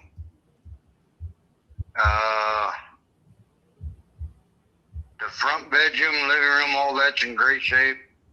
Just needs something on the floor. Carpet or tile, whatever somebody wants to do. You've got a front porch and a back. Well, the back porch needs to be rebuilt, but there is a back porch, or some people call it a mud room, to where the laundry facility's at. It's got a huge 30-foot long shed in the backyard. It's brand new. I don't know what's going on with the electrical. All they told me is it needed an inspection. Okay. So the electric needs an inspection. Yeah. Okay. Yeah. I was going to do all this, but 17 surgeries kind of knocked me out of that game. You said what surgery? 17 surgeries. 17 surgeries? Yeah. Most of them on my back and neck. I'm sorry to hear that, man. That I can't imagine. But yeah, that's why I quit working on the house myself. I was going to fix it up myself and resell it for more money. I don't have the strength anymore. Rightfully so. I mean, that's crazy, man. Yeah. So I know you bought this back in 2023. Yeah. What were you going to sell it for? Oh, I didn't know. I was going to wait and see when I got done remodeling. Because I was going to live in it for a while and remodel it at the same time and then sell it. So I really don't know what I was. I noticed that neighborhood, there's a lot of low-priced houses in that neighborhood. But if you look at the houses, it's because they went through tornadoes and stuff and got damaged and never fixed. And that's why the houses are selling so cheap in that neighborhood. Yeah. But I think if people started fixing these houses up, you'd bring the property values up, and that'd be a great neighborhood. It's a beautiful neighborhood. You got live deer running around, rabbits, everything. And you're only 2 blocks from the Washita River, which is nice. Huh. Yeah, I like some fresh wildlife, running around. That's me. My wife and I are volunteer hosts with the Appalachian National Forest, and we see it every day. So we actually live. I know you said this needs a good bit of work. And, the property values are pretty cheap out there. I know you're going through a lot, man, and I'm sorry to hear that. Yeah.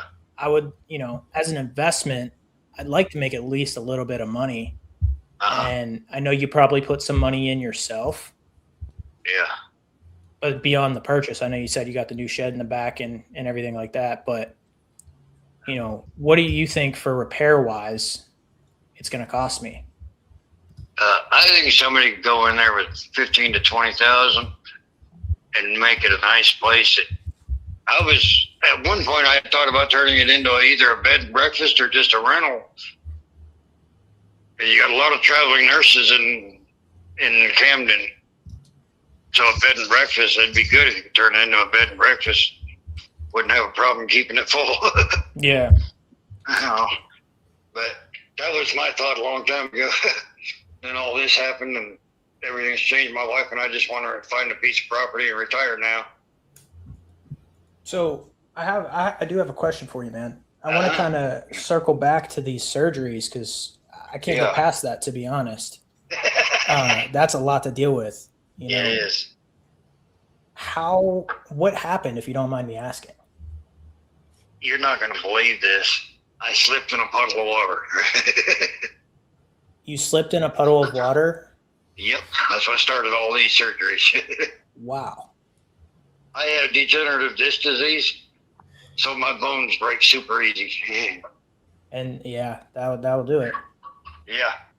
Well, they told me I'd never walk again. Well, I walked just fine, and I laughed at them walk out of their office. So take more than that to keep me down. That's a good thing. Yeah. I'm glad you're still walking. My nickname is Moose. That's strong will right there. Yep. Yeah, my nickname is Moose for a reason. Moose? Yeah, I'm a little guy. My nickname is Moose. I like that. You got some big antlers? Yeah. I'm just a lot stronger than I should be for my size. Always have been. I love the humor, man. I love that, you're going through a lot and you're still being positive about life in general. I got the Lord on my side. I ain't going nowhere. Amen. Yep. So I'd love to get something going with you, man, but I think 10 is just a little too high for what I can do. And tell me what you can do. We'll work something out.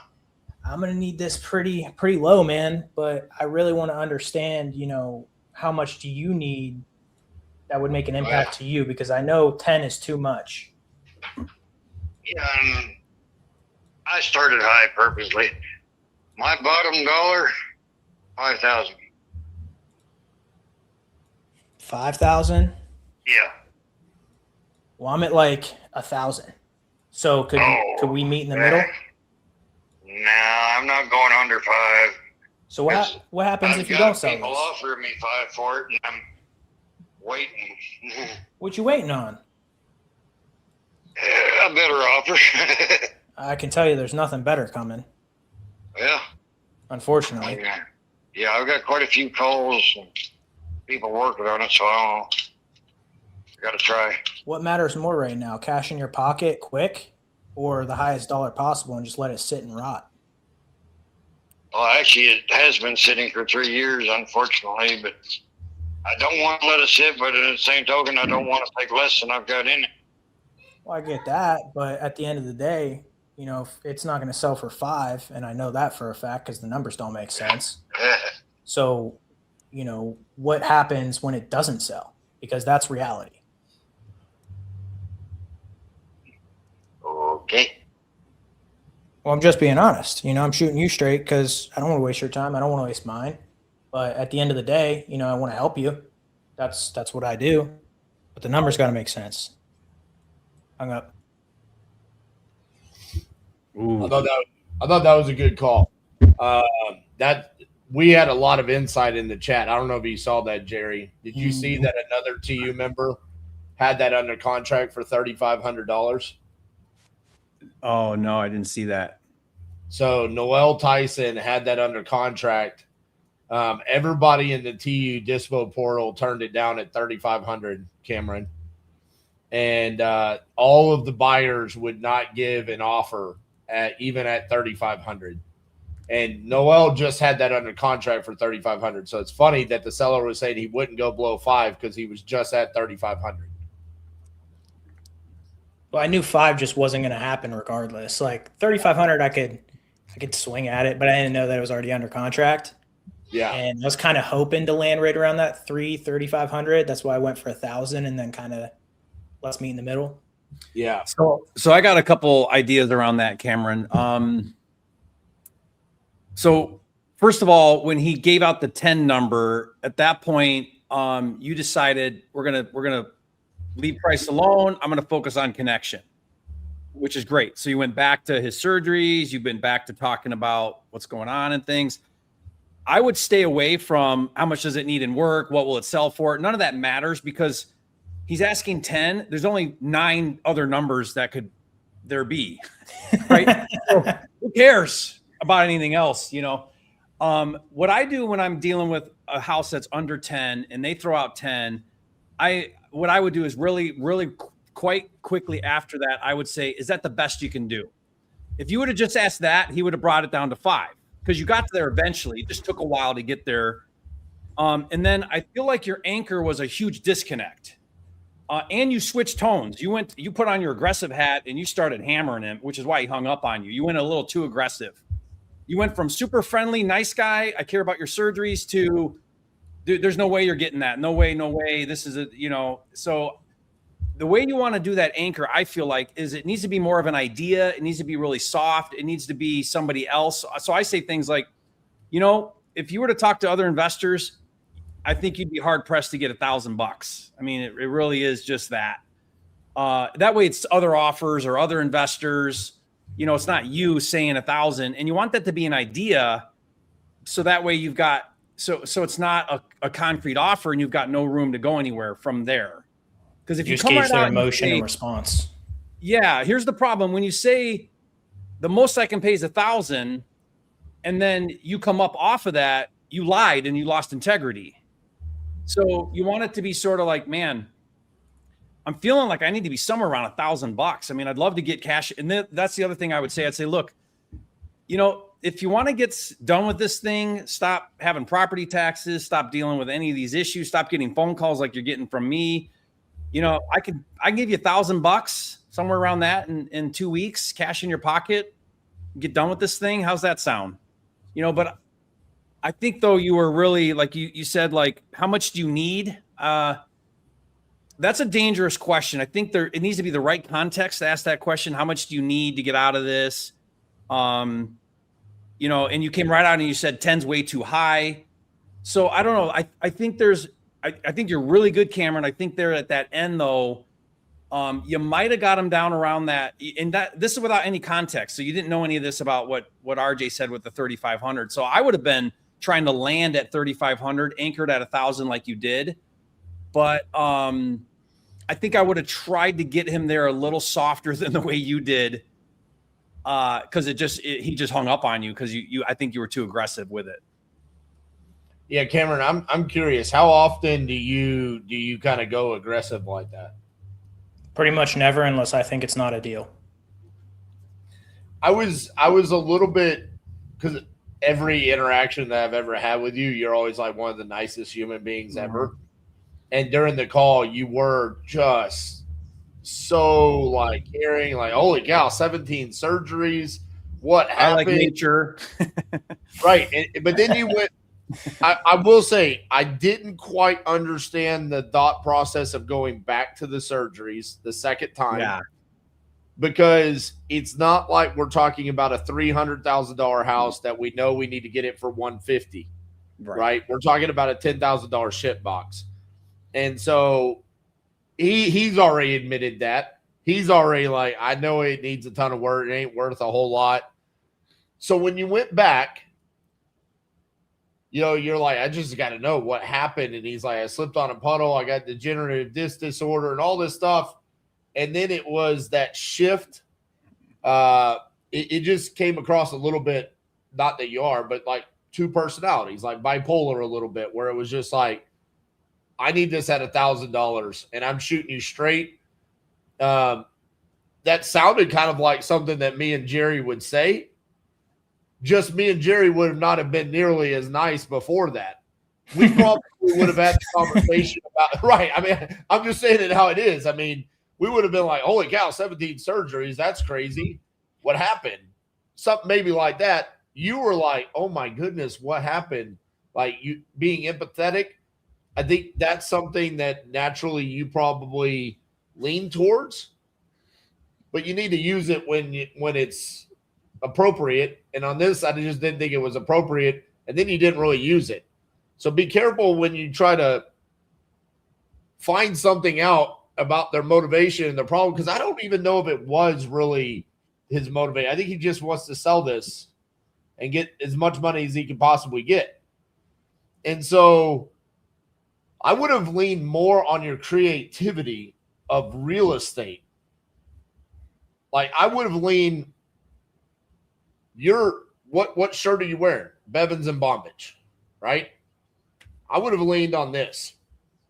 Let me tell you who I am, okay?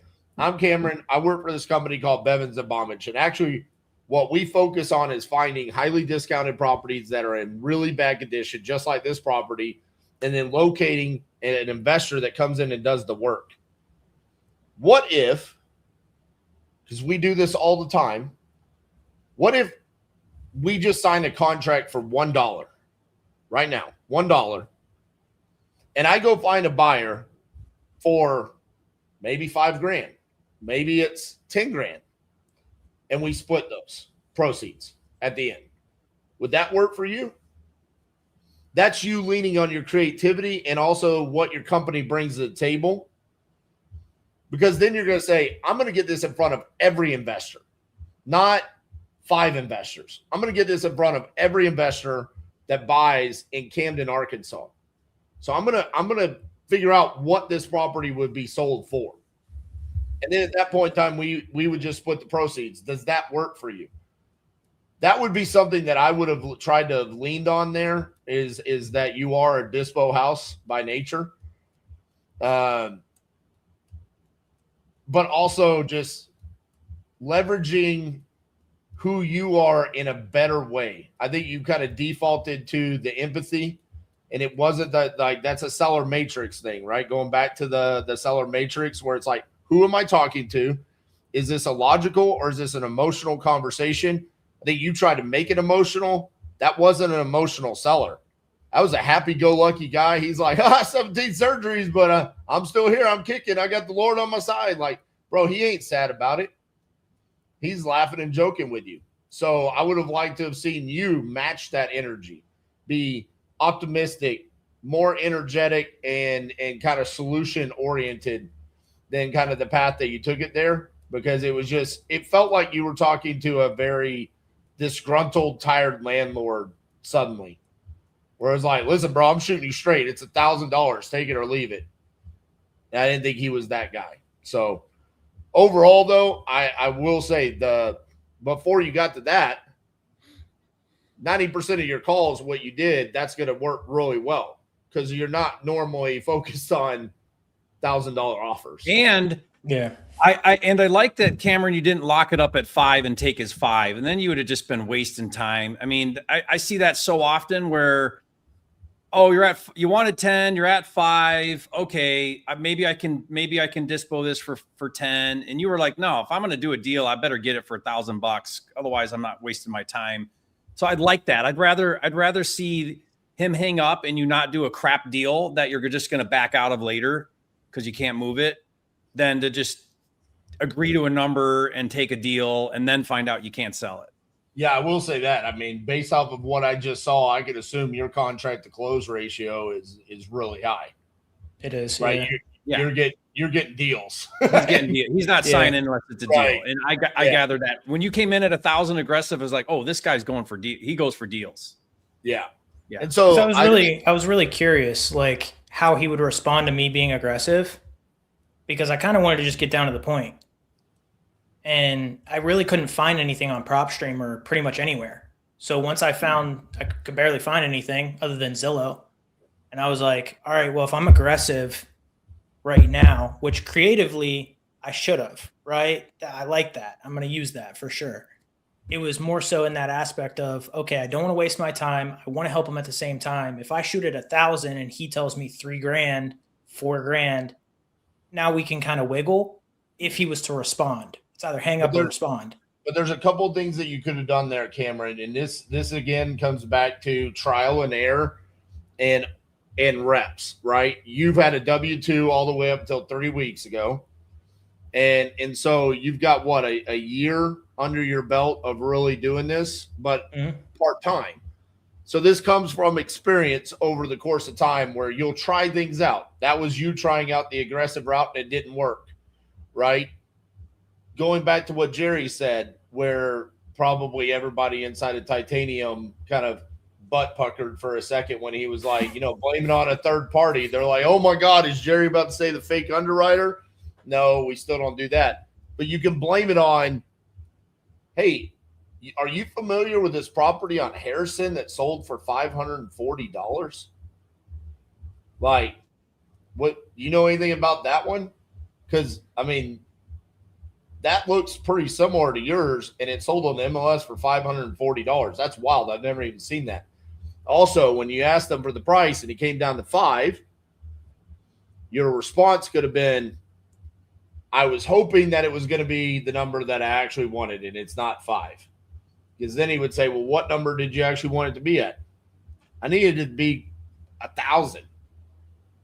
And then he would say, oh, well, there's no way I could do that. Why not? Let's have a conversation about that. What's so important about that extra $4,000? How many conversations do you have to have before $4,000 is not worth it? What happens if this house that's been vacant for 3 years gets vandalized, burned down? Like, there's so many things that could go wrong where you lose anything. It's hard because you don't have a lot of leverage there. $1,000 is just not a lot of money at the end of the day for a piece of real estate, right? You're paying more in closing costs than you are for the house. Yeah. So it's Cameron, what if you would have said it like this? What if you would have said, hey, Mr. Seller, what would you think if I got you $1,000 and we can close in 10 days? What would you think about that? Yep. Would you be willing to put something together for $1,000? And then he says, well, no, I mean, I gotta at least get 5. Then you say, well, I mean, how close to that can you get to the $1,000? I mean, can you work with me here? And so you're keeping that same personality you let out with, which is nice. I'm friendly. I'm instead of like, you're not going to get 10. There's no way it's worth it. This thing's a dump, coming at him like that. Hold on. You're good. I just hit the wrong button. More of like, because I think you said you anchored at 1,000. You were hoping to land in between 1,000 and 2,500, $3,000 or something is where I think you said you were hoping to get to. But could you have gotten him to get there if you kept that door open instead of the aggressive approach by saying, well, hey, how close can you get there? I think you were starting to, you said, hey, can we meet in the middle or something? I think you started to say something and it was kind of too late. Yeah. But think about a process of, hey, if we could put something together today, what would you think about $1,000? Now it's sort of like you're throwing it out there. He says, man, I really need to get 5. All right. Well, could you meet me somewhere in the middle? I mean, could we make it 2,500? Maybe he would have done it.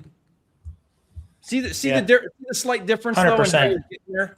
100%. It was one of those things that I was just like, let me try it, because he seemed like a very straightforward guy out the gates, very happy-go-lucky. So I was like, let me just be real with him, and just be like, it's not worth 5. It's not going to move for 5. Like he said he had other offers for 5, and that's why I was like, no shot. Yeah. Which I think we all agree that was not true. I think he was lying. Especially just because we had all of the insight. Yeah. Yeah, we had all the insight going on in the chat. Listen, Cameron, this is one of those things you obviously understand the closer's formula. I thought your tonality was really strong throughout the call. Obviously, you had the skills to close deals. This is just one of those things where you take this result, you file it away, and you say, okay, I maybe misused that tool on that call. 100%.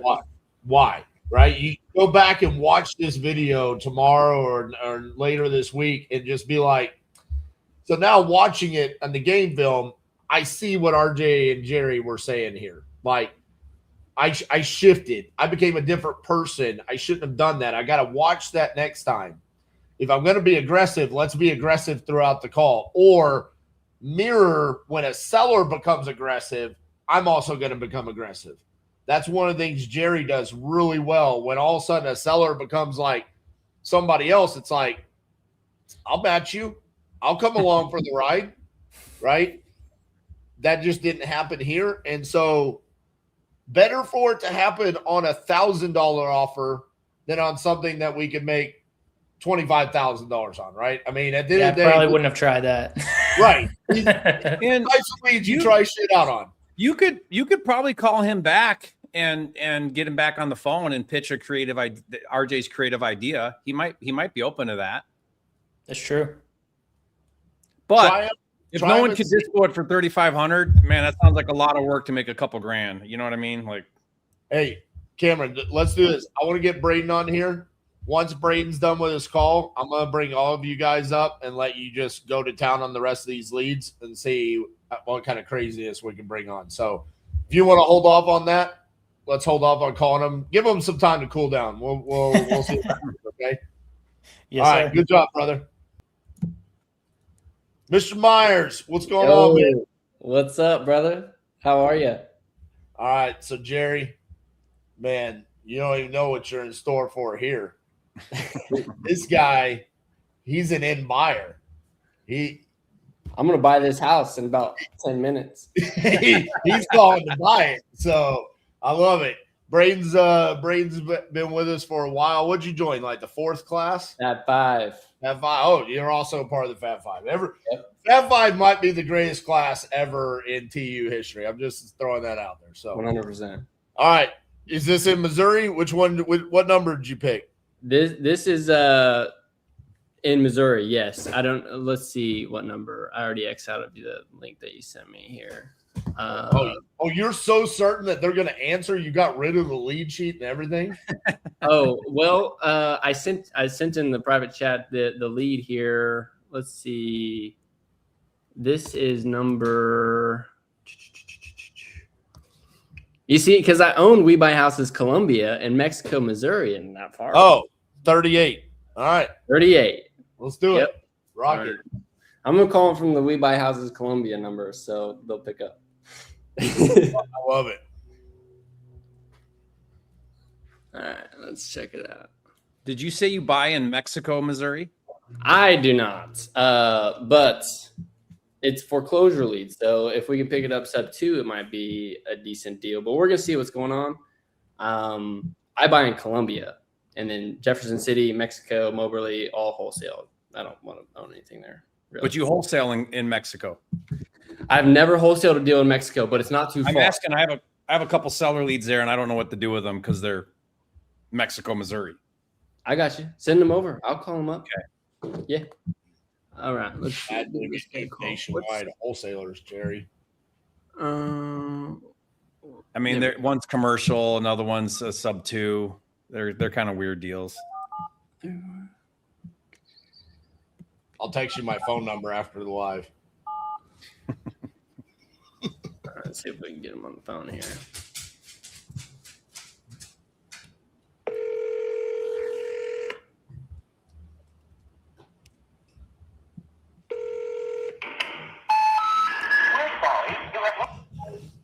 voicemail. Can you all hear that? Yeah. Yeah. Okay. We'll double dial. You are crispy loud. Mm-hmm. Okay. All right. Does this mean you got to get out of your home state? Hey, you pick the lead, RJ. All right. Pick the lead. All right. I'm gonna make you come to Texas. Hey, we'll do it, man. All right. You like foreclosure, right? Any of them will be good. 22 titanium, 22, baby. Let's do it, brother. I've been seeing 22 and 222 all over the place, man. Okay, got it here. See if so it's a foreclosure, needs a remodel in Illinois. Okay, yeah, that's not too far.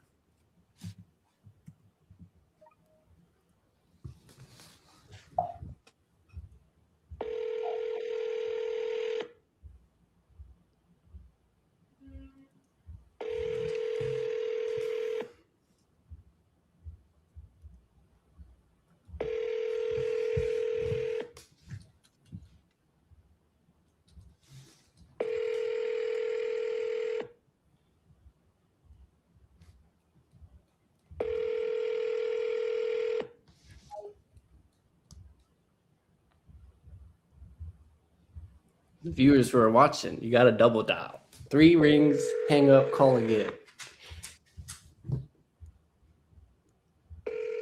Oh.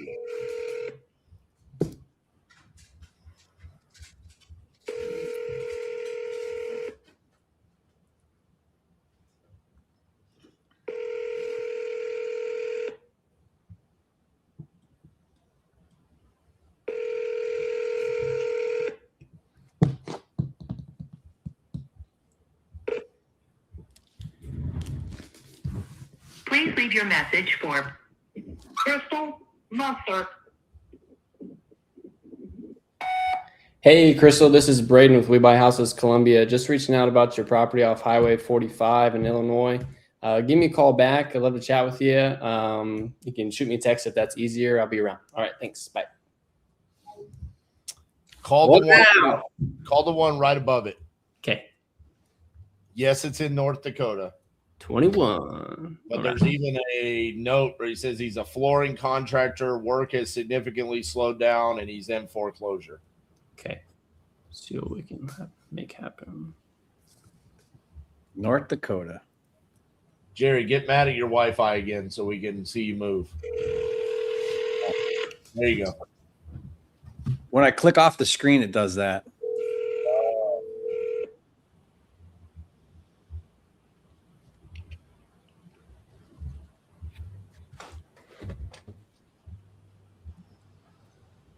Hello?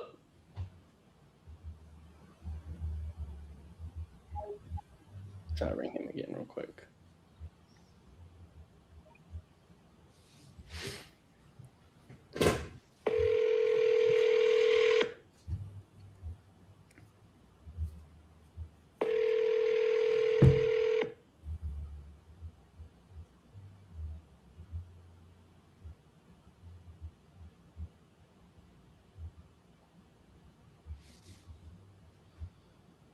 So weird. It's just like stopping. Yeah, it's just stopping. All right. Didn't even give me a option to leave a voicemail. Number 20. We're just working our way up. Let's do it.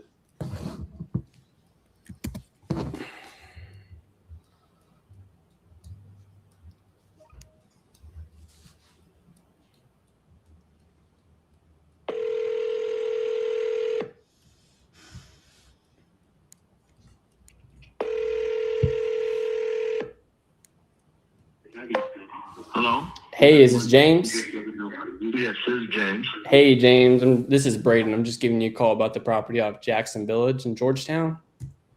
Okay. Are you looking to sell that property? Yes, I am. Okay, and how much are you looking to get for it? I'm looking to get anywhere about 50 to 60. Okay. Well, tell me a little bit about what you got going on, my friend. What exactly do you need to know? Well, all I know right now is what I can see just on like the websites. I don't have anything about the property specifically. You say you can see what's on the website? Yeah, like on Realtor and Zillow. Okay. The property is like what, 2,300 square feet. 4-bedroom. It needs repair.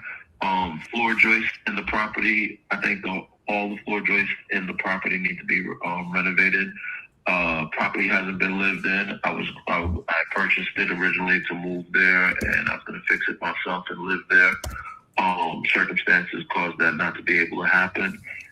So looking to liquidate it because it is too far from me, from where I currently live, to go and manage or deal with it on a regular basis. Property has a metal roof. Roof has a few pinholes in it. There is one bad pinhole near the back that has caused water to intrude. But there are other pinholes. I don't know if they just stopped. They don't leak any longer, but they're still there. So the roof probably needs to be patched or changed. The structure of the property is concrete. It's concrete block property. So luckily for me, that has caused it not to decompose or rot or anything because of any water infiltration. There is no mold or anything going on because the inside of the property is, whoever originally set it up, they didn't set it up with sheetrock. They set it up with like these wooden panels. So it's still holding good. Now the property does need renovation. It's probably gonna need a full gut, but that's the longest. Okay. Yeah, that all sounds good. And you said you're not nearby anymore. You bought it and was going to make it your house and decided against it. Yeah. Well, I live 3.5 hours away. Okay, gotcha. All right. Well, I can see that it was listed the end of 24 for 60. Did you guys not have any action on it when you? Well, no. So what happens is I went through a company, I think it's called Sloan Realty. They promised me that, what we're going to do is we have a network of investors, and what we'll do is we'll put it to our network of investors. And we can start it off at 60, and what's going to happen is they'll bid on it. And it'll start at 60, but it'll go up, and then you'll get blah blah blah blah. So they sold me a bill of goods. Yeah. Did they say something like they're going to give you like the white glove full service treatment or something? Yeah. Listen, they promised me the moon and told me they put the stars on layaway. Yeah. So what ended up happening, it didn't happen as such, and I was locked in with them, and I regret that because I had other people that came in, but I couldn't do anything because I was technically locked in with them. So I'm expecting for them to be able to sell it, and they never were able to sell it. Matter of fact, they recently called me again and asked me if they could, and I'm like, I'm not really dealing with them. Okay. I guess they're the group in that area that deals with houses or investors, but it didn't go well for me and them, so I don't really want to deal with them again. Yeah, no, I definitely wouldn't do it. We don't do novations at my company.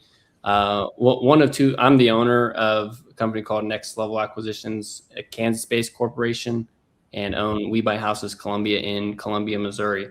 And one of two things happens when we're out of those two areas. Either I'm going to buy it myself, or we're going to send it to our buyers. We got the best nationwide dispo companies around, but it does not go on the market. And I'm not going to sell you a bill of goods. If I send you an agreement at the end of this call, it's going to get done.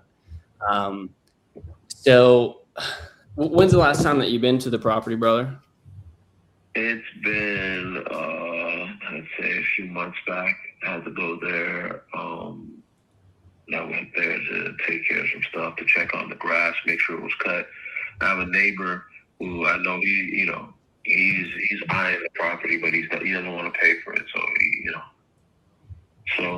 that's another situation there. But I went there to check and see if the grass is cut and everything else. Okay. What's the neighbor trying to pay for it? The neighbor's not trying to pay for it. He's, it used to be his brother's property, and his brother borrowed like $200 and something thousand on the property, and then what ended up happening is he died, and was not able to complete the payments or whatever. And instead of anybody in the family stepping up and just taking over and taking payments or anything, they didn't do it, so they lost the property. And then some roundabout events, I ended up getting the property for what looks like $20,000, but it was a person that owed me money, and they had the property, and they said, "Hey, listen, let's do this. I can transfer the property into your name," and so on and so forth, and so we did it, and then so we put the $20,000 for tax purposes and all that stuff, and I got the property. And once again, I thought I was going to move to the property, live at the property. The property is like 15 minutes, about 20 minutes away from the beach, about 15 or so minutes away from town, from the heart of Georgetown and stuff like that, from the pier and the nightlife and everything else. So I said, yeah, I can do that. I can relocate and do that. But what ended up happening is I had a property in Union, South Carolina that I lived at, and I was not able to sell the property. I was not able to sell the property in Union. And then I took a job, and then one thing led to another. Family member got sick, so I scrapped the idea. When I got the property needed renovations, and I haven't done any of the renovations, but I had already made up my mind that I was going to do the renovation. It's just that it's a little difficult when 3.5 hours to go one way, so it's a 7-hour round trip before you even get anything started. Gotcha. Okay. Yeah. Well, from what I can see online, right, I did see what you're, corroborating as far as the price, somewhere around $20K in 2022. And what happens in the real estate world, not everybody's just upfront and honest about how these transactions actually go down. And that's why you got sold a bill of goods and somebody wasn't able to complete the transaction because they had it inked too high, right? They had agreed to pay you too much money, right? Okay. And so they were unable to generate enough interest in the property, which therefore led to it not going under contract and completing the deal. So, but with that said, I would probably have to be somewhere around what you paid for it to make sense. Yeah, that wouldn't work for me. Yeah, if you made a better offer than possibly, but no. Okay, how much money did that guy owe you when he gave you this property instead? They actually owed me something to the tune of 40. But for me, I thought I was, you're getting a property, Yeah. You're getting a property that you can live at. Yeah, you may have to put a little money into it to fix it, but so. Okay. Yeah. Let me see. Are you open to taking payments on the house at all? Like if you just don't want to deal with it? What kind of payment? I really want to liquidate the property because once again, I still have to pay taxes on the property. As a matter of fact, right now, I owe taxes on the property that I have to deal with. So once again, Okay. It's something that I'm not getting any current benefit out of, but at the same token, I own it clear and free. Yeah. Okay. So obviously, like you want to make some money on the deal. You've owned it. You've been taking care of it, driving 7 hours round trip to get to it and do it. If we went like the cash route, this is kind of what would happen, right? I'd send you a purchase and sale agreement for the property. once I have that signed, within 24 to 48 hours, we get somebody out there to put eyes on the property, right? So you wouldn't need to make a trip down there if we've got a way to get inside or something like that. I don't know about the way to get the way to get inside. I wouldn't be able to unless I came out there. I don't know if you would be able to get inside. Okay. Well, with that said, then we would have to schedule to meet you out there sometime. If we came up to like 25, made it worth your while some way. This is hey, 14 days from now, you're gonna have 25 grand in your bank account.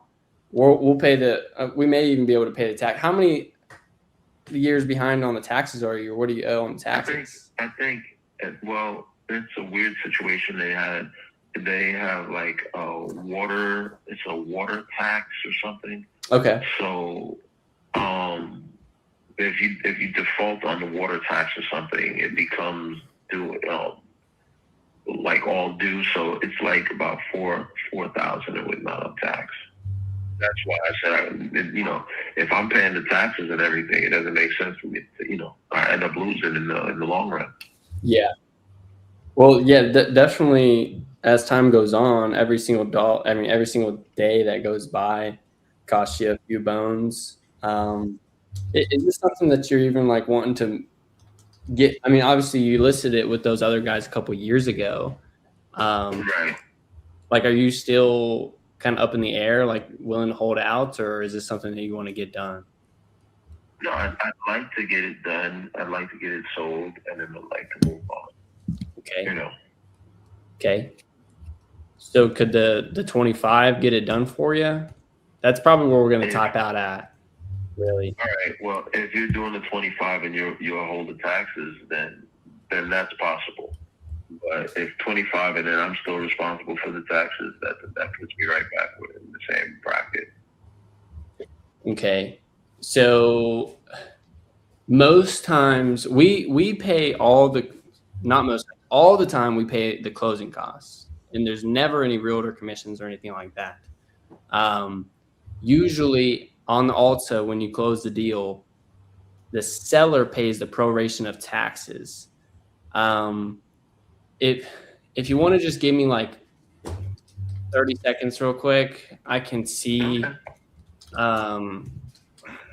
So basically you owe how much?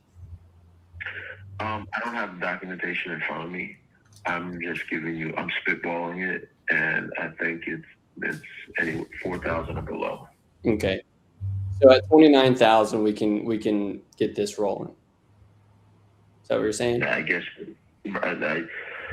Yeah. That covers me for taxes, and I still walk away with 25, and then life goes on. You live and you learn. Okay. All right. Well, you see, I don't like to say things.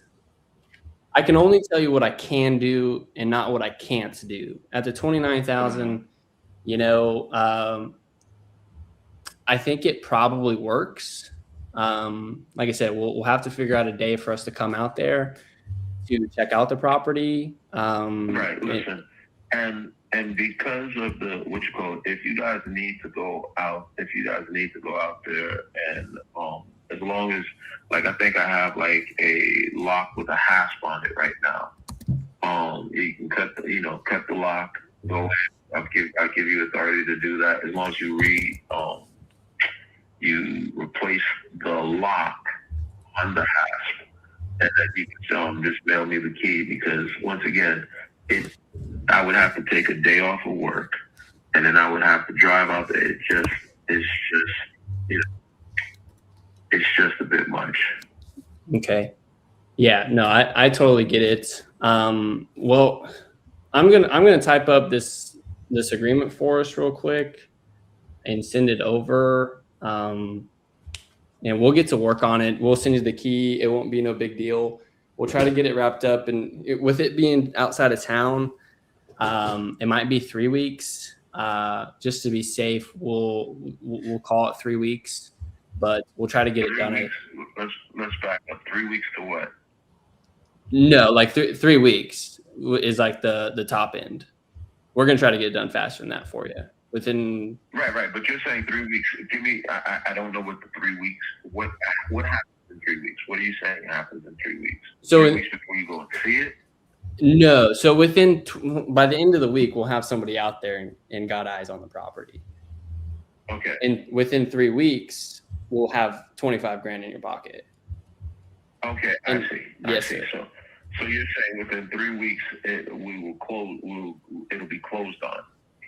Yes. Okay. So you'll have 25 grand in your pocket. We'll take care of the taxes. We'll take care of the closing costs. We will need reasonable access to the property. So if we can cut the lock, like you said, that won't be no issue. Send you the key, that kind of thing. And you won't even need to make the round trip on closing date because we can just send you a mobile notary. Electronically, yeah. Yeah, mobile notary or a e-sign, yeah. Yep, you got it. Yeah, I got you. So let me just what's your full name, brother? James.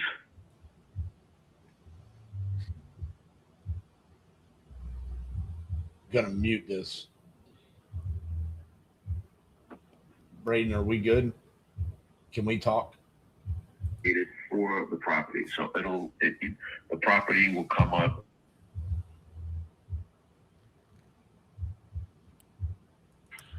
Okay. And once again, if need be, I can, the property's owned by the company that I created in the name of the LLC. So, if need be, I transfer the company to you, or I tell them. Either way, whichever works out best for you guys. I gotcha. So I'm just gonna send you the purchase and sale agreement with your. Hello? Can you hear me? Yeah, I can hear you now. Okay, so I'm gonna send you the purchase and sale agreement with your personal name, title. They'll figure out which way we need to handle that. It's never an issue. Once I have this signed back from you, I'll go ahead and shoot it over to the title company. We'll get it rolling. Once we got a title commitment, we should be good to go from there. Okay. But just give me like 1 second, okay? Okay. What up? I was gonna say, can the seller hear us? Because I was gonna have me and Jerry just go ahead and talk about this while you're sending the contract. Yeah, you guys talk. I'll mute you. All right. So Jerry, what did you think there? I mean, I think he's got a deal. He signed it. He's getting a contract signed. That's great. I think I would have handled the negotiation process a little bit differently. I think there's some cleaning up he can do in his process. There was several times where the seller's like, "What are you talking about? What do you mean?" Right. I think he's so comfortable with the vernacular and what we do that he forgets that you're talking to a seller that doesn't understand the nuances of what you're saying. I mean, right out of the gate, he said, "So tell me what's going on." He's like, "Well, what do you mean what's going on?" I think you can clean that up and you can say, "Hey, while I'm pulling up this property, tell me a little bit about what you've got going on. Why are you wanting to sell right now to an investor?" You got to clean this stuff up. I call this kindergarten this. You say things like open escrow and not everybody understands that language. So I noticed a few different times where the seller just wasn't following what he was saying. Again, at the end with the inspection. You know what that is? I can tell you what it is. Braden loves to go belly to belly because he is an end buyer. And so he likes to sit down at the kitchen table and walk them through. He's got the contract. Yeah. And be like, sign right here. I'm going to open escrow. What does that mean? Well, that means I'm going to send it off to the title company. And this is the difference between that being on the phone and that belly to belly aspect of things. Because I noticed the exact same thing, especially on that part where he was like, what is happening in 3 weeks? Yeah, exactly. Yeah. And when you're doing a contract over the phone, you got to be really clear. You got to say, listen, nothing happens until we have our agreement in place. I can't send someone out there. I can't open escrow. Nothing happens. I'm going to email you this to you in a minute.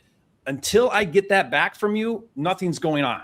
You got to be really explain that, because he may sit on that thing and think the deal's happening or whatever. Because, and then I would explain inspection. I'd say, listen, right now I'm basing all of this off of what you're telling me. I'm looking at the, numbers off the computer. Until I get eyes on it, I don't know actually if I can move forward with the 29. I like that number. It feels good. Until we get eyes on it, though, I won't know for sure. I can't get eyes on it until we have an agreement in place. So I'm going to have this little thing in the agreement called a contingency or an inspection period. And that's going to give me a window of time to get eyes on it. Like you got to explain that a little better. Yeah, there was a couple of conflicts that you could tell Braden was having. One, there's certain language that he uses because he's inside of a property. So he normally likes to say, like, I'm the buyer. Like, I've seen it. When I tell you 25K, it's good as gold, right? Yep. And so he kind of defaulted to that, but then had to revert back. But then he was also trying to overcome the novation of the previous investor. So he's like, well, I'm not going to do what that guy did. But I do need to see the property. And so you could kind of tell that he got thrown out of his normal routine of what he was doing. And so he was kind of like combating himself throughout the negotiations of like, yeah, he's got to clean that up because we do the same thing. We close on appointment and we close on the phone, and they're two different ways and styles. And, you know, so you got to get really clear. Like, I got to talk a little bit differently when I'm closing on the phone versus closing in person. I think too, a big thing I caught was in his negotiation process, he said, you know, I'd like to buy where you bought it. So that we know that number's 20. He said, I can't do that. And there's a huge missed opportunity there. And I see this happen all the time. Well, then what number can you pay? Or, well, then how close to that can you get? He didn't say, okay, now you counter me. He just said, well, what if I paid 25?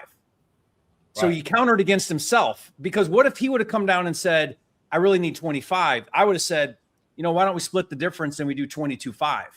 And I probably could have got a couple more grand out of the deal by not negotiating against myself. And also right after that moment, you kind of said that, and then you wrote in the chat, how close to that can you get?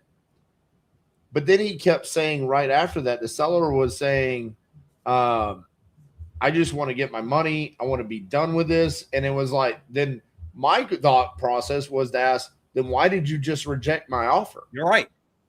Yeah. I just said I would give you what you paid for it, but then you said no. And then the true reason came out. I think he would have. I think Braden gave up too soon. I think that guy, if he would have held out, I think he would have given you everything you wanted. There was so much urgency and motivation. The guy was so tired. I mean, all he kept saying was how much I hate this property. I got taxes owed. It's like, dude, well, you don't have all of those problems and make a profit. You know, you dump it and you move on. And that's what I'm offering you. So I wouldn't have moved off of the 20. And I think he could have got it at the 20. Yeah. I think the number was 24. Yeah. It was the 20 that he paid for, and then the 4 and the taxes. So that's why he said no. And then it was, well, why not? What, you know, think about it. He offered 20. He said no. Cameron countered himself at 25. Then he countered at 29 and he won. Right. That's not, you know, you got to think about the steps here. That guy negotiated better in the deal. Right. It would have landed at 24. It should have said, okay, well, how close to that can you get? You know, and then he countered at 25, and you were going off of now an in-between number, not now the new counter. Right. Yeah. Hold on, let me see what's going on with Braden here real quick. Braden, can you hear us? He's writing the contract. Yeah. So this is one of those things where that's picture perfect from the seller of what we want to do on the closer's formula. Yeah. Right. The seller closer formulaed him. What's your price? 20. No. Yeah. And then, well, how about 25? How about 29? Closed. Yeah. Yeah. You know, and people go, you know, when are we supposed to make an offer? Well, you don't. You just get the seller to step down. Yeah. That's what happened here. It was that one little moment, but this is why we do this, right? Yeah. This is the 1% stuff. I mean, he's got a deal. Yeah. But here's the thing, like, here's what people have to understand. Every $1,000 matters in negotiation, because if you do this full time for a living and you're doing 5-10 deals a month, if you learn how to negotiate better and you get $5,000 out of every deal you do, you're putting $25,000 a month in your pocket more just because you've improved that 1% or 10%. So I think at the end of the day, he cost himself $5,000. I think you agree. 24 was probably the number. That $5,000, he's going to have to JV this. So that's $2,500 in his pocket, right? That was a $2,500 question. That's how. Wait, it's $2,500 for the JV partner too, right? And potentially even a renegotiation is going to have to be needed later on. Let me see if Even he's the taxes. I would have negotiated that. I'd have said, why don't we split it? right. I mean, there was another lost opportunity to negotiate when he asked to pay the taxes. Especially if I was because, that seller, I would have been thinking, here's what I felt. This guy wants it. I got him. He's going to come to my number. Because Braden, he countered himself. Then he said, okay, I'll pay the taxes. You didn't ask for anything back. One of the things that I noticed today was we went through 5 callers. Connection rate was great. Shout out to Property Leads. Great job today with the leads. Great leads. 2 hours and 20 minutes. Everybody got 5 callers, got a seller on the line. Everybody went through these calls really, really quickly. One of the things that I've noticed, Jerry, when you and I do this, every now and then me and you will have a 5, 6, 7 minute call. But on some of these, we would have taken 20, 25 minutes. To really, I clipped one of your calls. I think from the last time me and you went live, I clipped it and I said, this was a great close by Jerry. There was a moment where it was like, oh, it's done. And then there was 10 more minutes of you pulling out motivation from the seller. And then that's where it came out about she needed to sell the house because it was the way to get her daughter back. You remember that call? Mm-hmm. And she was like, she had already told you all of this motivation, but then the true motivation came out at the end because you just kept pulling. And then that's when you really let her know, if you really want to do this, this is the number you've got to get. You've got to get to this number right now. I thought some of these calls just got sped up a little bit. But also, this is live on YouTube. Me and you, I mean, it's pressure. Braden, are you with us? Each party is shown. Guys reading the contract. That's what that is. Yeah. So, I think overall, though, great calls by everybody. Yeah. We still got a ton of leads. So, Jerry, what I was thinking is we just bring them all up on stage, tell everybody to mute themselves, and when they get a seller on the phone, unmute. We just let them go to town. What do you think? Yeah. Rapid fire, medley style. Yeah. All right. How are you going to know if a lead's been called? They'll have to mark it or something? Yeah, they can all mark it. Make sure you guys mark it. Let's go here. Quinn, Ken, Cam, Steven. Oh, yeah. Look at this. All right, boys. We ready? When you get somebody on, unmute yourself. And if we have 2, then I'll toggle the mutes. I'll pay attention to who's good and who's not. Okay? So y'all just go to town. While Braden's over there getting Braden's over there closing in sky still. I know. Oh, now Stephanie wants in. Stephanie says, "Put me in." We got to change the background.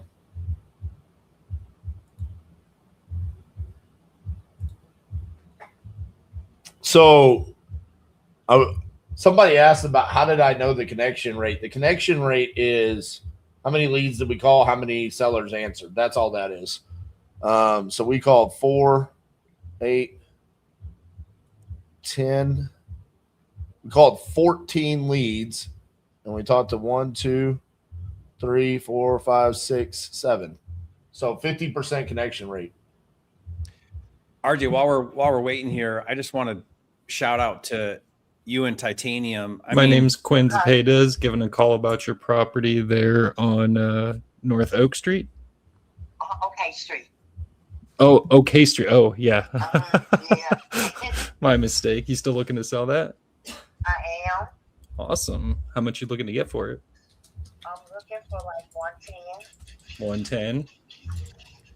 Can you tell me a little bit about what you got going on? Well, I'm relocating, and that's why I need to sell my house. Where are you going to? Huh? So where are you going? Just on the other end of West Memphis. I'm staying in West Memphis, but I'm going to the other side of West Memphis. I gotcha. You already found. Oh, sorry. I don't want to have two houses.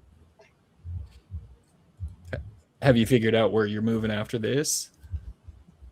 No, I was trying to sell my house first. So once you get it sold, you're gonna rent temporarily, or what's your plan? No. Once I get it sold, I'm going to stay with my sister until I purchase my home. Okay. And then, do you have any idea of how fast you'd like to move? Like, is your sister ready for you? Does she need some time before? Yeah, I'm ready. You're ready and she's ready? Yeah. I got you. And so I understand why you're selling. How'd you come up with your price? On the prices that they offer around my area, I compare prices. And so is your house looking like the ones you compared it to? Is it pretty well fixed up, or am I going to need to do some work? There's nothing wrong with my house, but the inside needs paint. That's it. Let's see. So every kitchen, bathroom have been remodeled recently. No work, no money I would need to spend at all. No. I got you. What's got you looking to sell to an investor versus listing it if it's in pretty much perfect condition? Well, I was going to do that also. I was just trying to see what was going to be my best way to go about doing it. But I've been looking into both of them. What would you say the most important thing is to you? Is it getting top dollar, or is it something else? Getting it sold at a reasonable price. Does time frame matter to you? Like, I can help you move fast and I can help make it convenient, but if those aren't important, then a real estate agent's probably your best bet. And if those are important, then I might be a good solution for you. Okay, how much would you offer me for my house? Well, let's see. I've never seen it, but I'll go off of what you're telling me, that it doesn't need too much in repairs. I'm seeing not a lot of other houses that have sold for over 100,000, even the fixed up ones. Let me see. Let me put this on a calculator.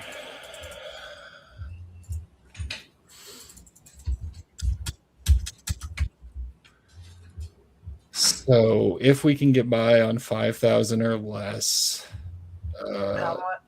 in repairs, if we can get by on 5,000 or less in repairs, I'd probably need to be around 40,000. Like, we're quite a bit different numbers. Oh, no, I'm going to list it. I mean, I'll say this. Unless it's just way nicer than what I'm picturing. Like, have you sold a house recently? You know, like, how fees are going to work and all that kind of thing? I already have a realtor, and we already discussed it. I just wanted to get a quote off of one of these houses quick to see how much they are off. But I'm ready to list my house tomorrow. Well, what is the realtor telling you it's going to sell for? I might be able to adjust my calculations a little bit. 110, 100. They selling for like 130, 135 in the area that I'm in. So she told you to list it. The number you guys have agreed to is 110 for tomorrow. Yeah. So I mean, asking me to pay that number, like, I'm usually paying closing costs and saving you real estate commission. So you're actually kind of asking me more than what I would be paying if I just waited for you to list it and then bought it that way. Right. Well, I'm going to list it. So you walk away with just under 100,000 if everything goes right, and that's kind of what you're hoping for. Well, I'm hoping to get the whole 110. I'm just saying, even if you do, even if there's no concessions, you're still going to pay your agent, the buyer's agent, closing costs. Like, all right, that one's not going anywhere. No. Braden, did you get it signed? Yes, sir. You're muted, Braden. No, I just unmuted you. Sorry. Yeah, I got it signed. Nice. Attaboy. Boom. Let's go. Oh, good, bro. You know what I got on my desk at all times open?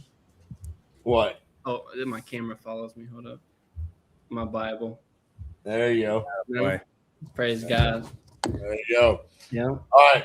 So what's your plan now? Well, You don't do deals in South Carolina, so how you gonna dispo that? hey, that deal looks like it could be Going on? a flip. I don't flip though. The Yes, ma'am. Titanium University dispo portal is going to sell that deal. It's a 3-bedroom and Yeah. it's got Oh, let's listen to Steven. like vinyl wood flooring or whatever. Like it's new flooring, and it's got it's like maybe it's got ceiling fans in every room. It's got a new central air. The attic or whatever is all redone. Everything's done up inside of there, and wood cabinet.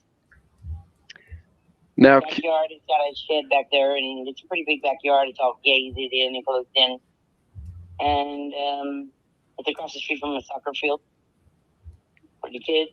And yeah, that's about it. They don't have no driveway or no sidewalk or nothing like that. all right. You need to know. All right. Yeah. And what timeline were you hoping to sell it on? First I would just be curious to know, because if I did it, I'd want to do it quickly, Okay. Okay. What's the urgent? I also like to have something else set up in exchange, so that way part of the money would automatically go to what I have set up, because I don't want to not do that first, I live with this one. Oh, that sounds interesting. Tell me a little bit more about that. Well, if I did, I'm in Texas, but I'd like to go back to California, buy a small piece of land there, and get like an RV or something to put on there. That way I could travel. All right. You'd like to go to California, buy an RV and travel. Well, I want to buy a small piece of land out there in the high desert. In the that sounds wonderful, Kim. Gosh, I want your life. Look at that. Cool. Right.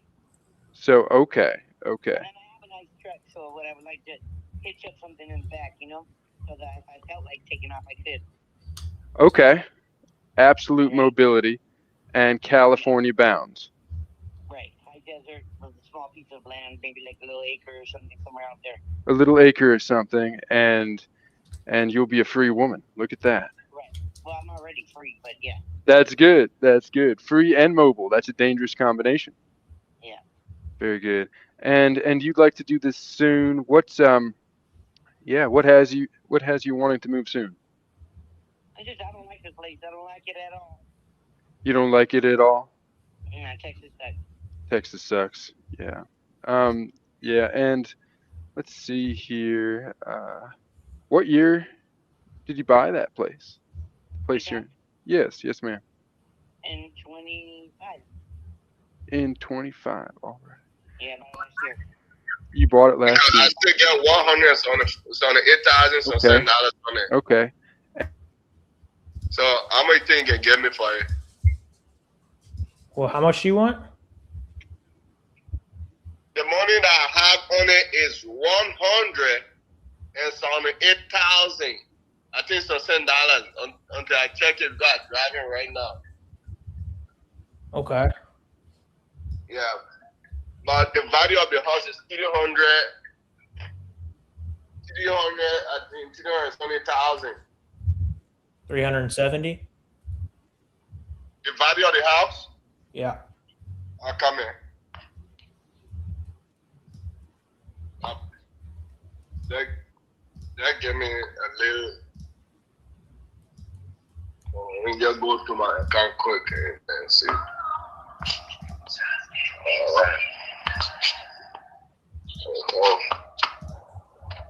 Yeah.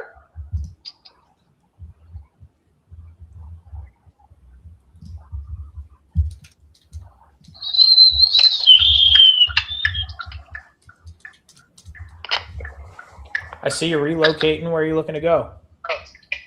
I tried to move Texas. Texas. Yeah. Where at?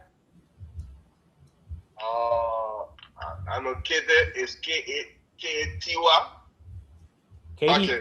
Katy, Texas? Yeah, Katy. Yeah. Interesting. You got a job lined up, or what's causing you to move to Katy? I got family there. Oh, that's awesome, man. Yeah, so I want to move around there. Did you already start looking at some places, or? Kind of Yeah. Okay. Again. Okay. It's $178,595.20. Remaining on pay principal balance. That's it. At the money on it now. Okay. So yeah. The loan that on the house now is $178,595.20. Okay. Yeah. So how much you think you give me? Well, it kind of depends. I just got it pulled up right now. I know you're looking to relocate. You've been looking at some places. You planning to buy something, or are you looking to rent? I'm planning to buy a place. Oh, that's awesome. These pictures that I see online. It's super clean. Is it all still wood and in the same condition? Yeah. Right. How come you're not listening to this thing? How come? I'm gonna check on Steven real quick and see how his conversation's going.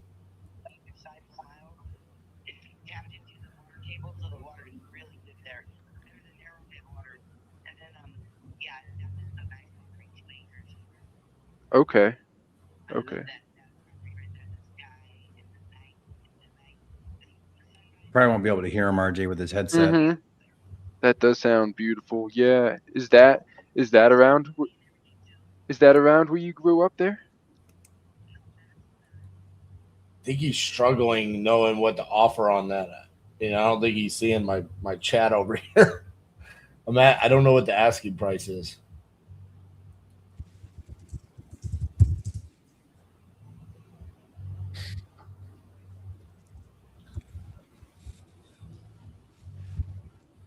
Braden's just taking pictures. Yeah. That's what happens when you close deals. Yeah. I love it. Cameron, are you still on the phone? No, he had to go, so he told me he's going to call me back in 5 to 10 minutes. Oh, okay. Is it a deal? I haven't gotten that far. He owes 108. He's moving to Katy, Texas, and he doesn't want to sell with an agent because he wants it done faster. But it's super clean, so we're gonna see. We heard all the Katie and all the what he owed and stuff. I just did. What was his asking price? He never told you. Never told me. He just keeps saying, "What can you offer me?" So, gotcha. So that's why it felt like y'all were going around and around. Like it felt like you were trying to pull something out of him, and he just wasn't telling you. So super thick accent too. So yeah, he was hard to understand. Yeah. Gotcha. All right. Well, let's go back to Steven here.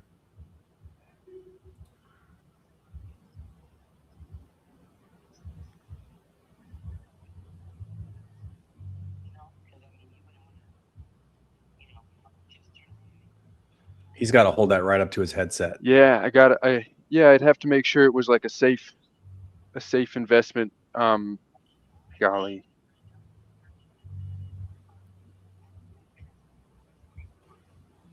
Tap us in, Steven. It's 9-inch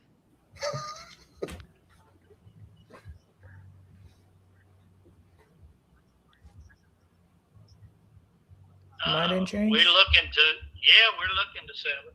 Awesome. maybe How much if you looking to if get you for like it? hired. Well, the best we can. I like that. It's in good shape. I mean, we're, the market here in Metter's okay. So, it's a nice home on a corner lot, 3-bedroom, 2-bath. I've restored all of it. I got a little bit left to do, but nothing major. Everything 99% done. 99% done. 99%. All you got to do is put some linoleum in the laundry room, and finish putting the rail around the deck, and putting a track for the where the trash can goes in the counter. The track is messed up. So that's it. 99% done. We're going to transfer over to Ken. Hopefully this is not 99% done. Unmute, Ken.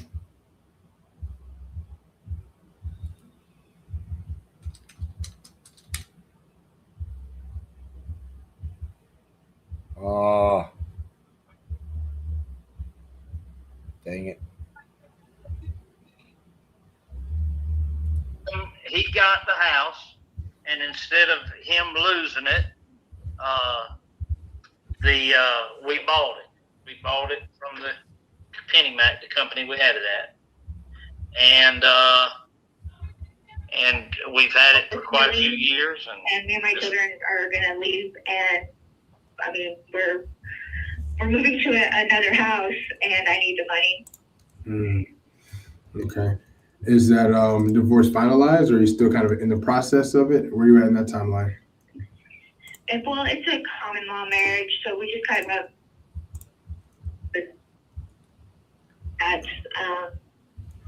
that's taken care of. We're just basically just walking away from each other. All right. Let's see here. I'm actually pulling it up here now. I did lose you there for a second. You said it's a common law marriage, and then you kind of faded out. Oh yeah, it's a common law marriage, so it's all the property. The only thing that we have together is the property. So we're both in agreement to sell the property. All right. Let's see here. You said that you didn't want to list it with the realtor just because of that timeline. Is there anything else that's stopping you from listing it? Well, I mean, we have a meeting. He just wants to see what other options we have as far as anybody. He said that he saw a bunch of ads on Facebook. I don't know if he's trying to reach out to anybody or anything. I figured I would just to see what kind of offer we would get versus waiting 6 months to try to sell. So how soon would you be looking to sell this?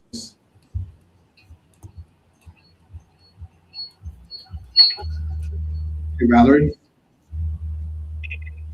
I know you said you were driving through a rough signal area. I'm having a hard time hearing you. Can you still hear me?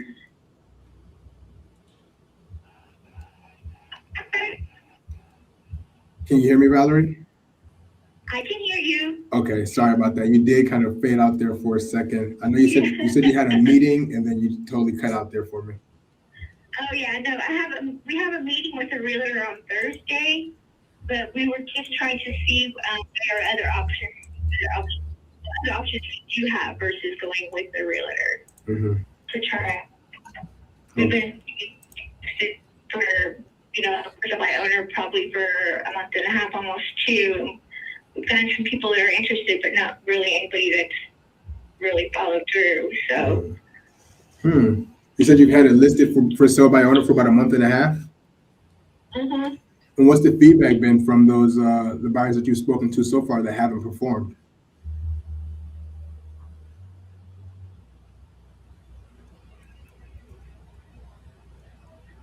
I cannot hear you, Valerie. I do apologize. I'm going to cut it out. If you want to give me a call back in 5 minutes, that's probably better. Okay. I can tell you all about it because, I mean, ultimately, we either do business or we don't. And, I ain't going to lie to begin with.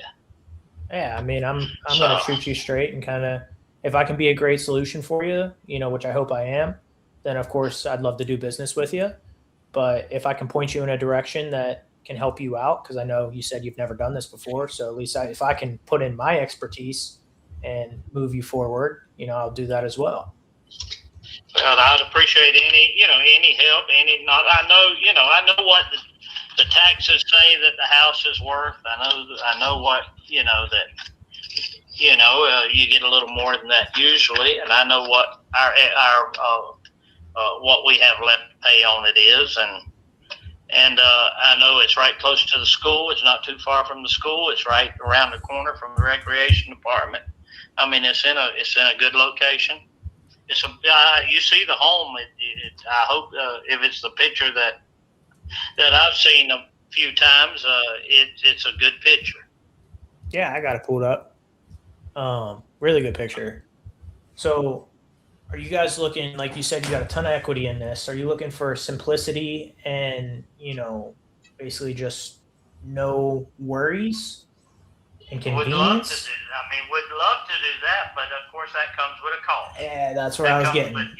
That's where I was getting. I know that. I know it comes with a cost, but it depends on how much that cost is. Absolutely. I mean, if it's too low, then no, we're not going to fool with it. But we'll just put it on the market with a realtor and take our chances with that. But this is an option and that's really, I guess you hit the nail on the head. That's really why we're doing it. My wife's a psychologist. She's busy. I'm a plant manager and a pastor. And she's 63, I'm 63. We're just, we don't want our life's complicated enough. We don't want complicated. Yeah, I mean, I can definitely be a solution in that regard. What I do is, we come in with cash, no contingencies. We make things a very smooth and seamless process where you don't have to wait on market. You don't have to deal with showings. You don't have to deal with all of the stuff that comes along with being on market, because you essentially have to wait for someone to come across that likes the home. Right. And that could be 3 months. It could be 6 months. It could be. It really like just I said, depends. I'm not in a big hurry.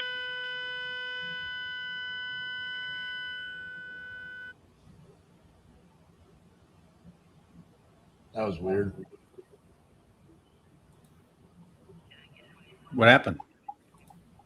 I don't know. It started making a weird sound and Cam muted himself. That was weird. Jerry, we might have I might have dug ourselves a hole here, buddy. How? I'm trying to figure out what our exit strategy is here. Bouncing around everybody.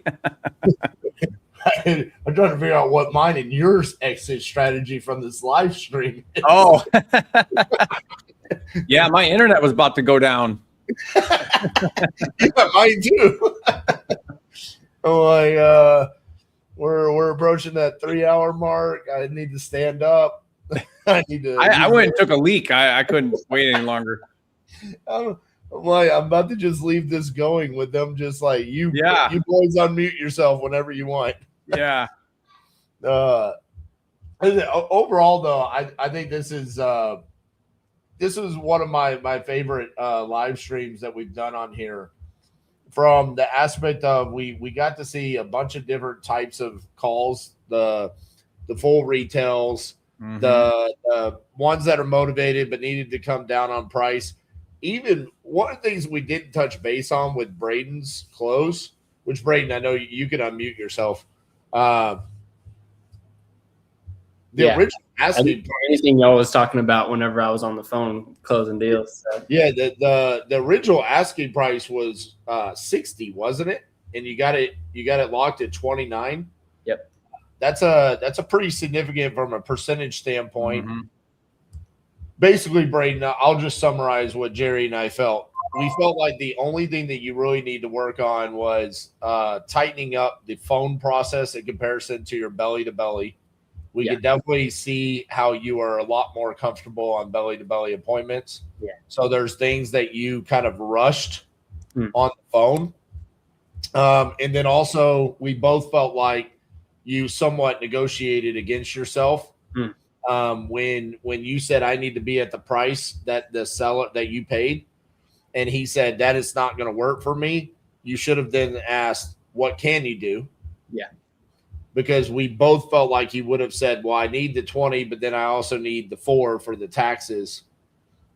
Then you could have gotten it at 24 or even less. Whatever you split, like Jerry even said, well, what if we split the taxes? What about 22 or something like that? Yeah. And overall, though, I just felt like the main thing that stood out to me was some of the language that you used and how much more comfortable you probably are sitting in someone's living room and saying, like, I'm your guy. Like, I'm wiring you this money in 14 days. And I almost felt like you didn't know how to not say that. That's yeah, no, that's good. And I almost want to be like, Braden, are you buying this house in South Carolina?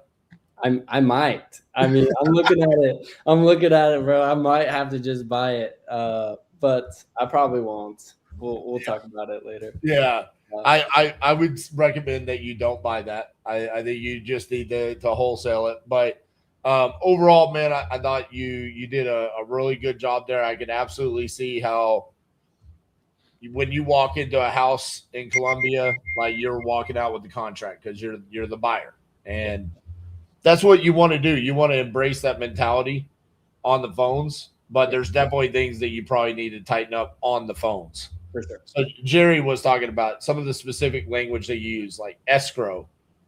You probably explained that in person, but on the phone, he was like, what is happening in 3 weeks? And you just simply need to be like, we're closing. I'm going to give you 25 grand. You eventually said it, but it was awkward listening to it where he was like, tell me what's happening in 3 weeks. So sure. That makes sense. I appreciate that. Yeah. But overall, man, signed contract. That's what we're in this for. That's There you awesome. go. Yep. Good work. Steven said he just got to use the split the taxes line. Immediately taking the feedback and implementing it. I love it. So yeah. Well, you see, the guy, he wanted to make some money on the deal. He basically he couldn't do the 20, and if we did the 25, and I guess I could have. You're right. You could have split the taxes with him or something like that. But you I should have just asked. That was the issue. Is that you said I want to pay what you paid for it. Yeah. And then he said no. And then instead of saying, well, what can you do? You made assumptions and then came back with the 25. Gotcha. And so we just don't know what would have happened. That's the issue. Yep. Is if you say, what can you do? What if we would have said 22 instead of 22 plus the taxes? Yeah. That's $3 more grand in your pocket. For sure. That makes sense. That's good. Thank you.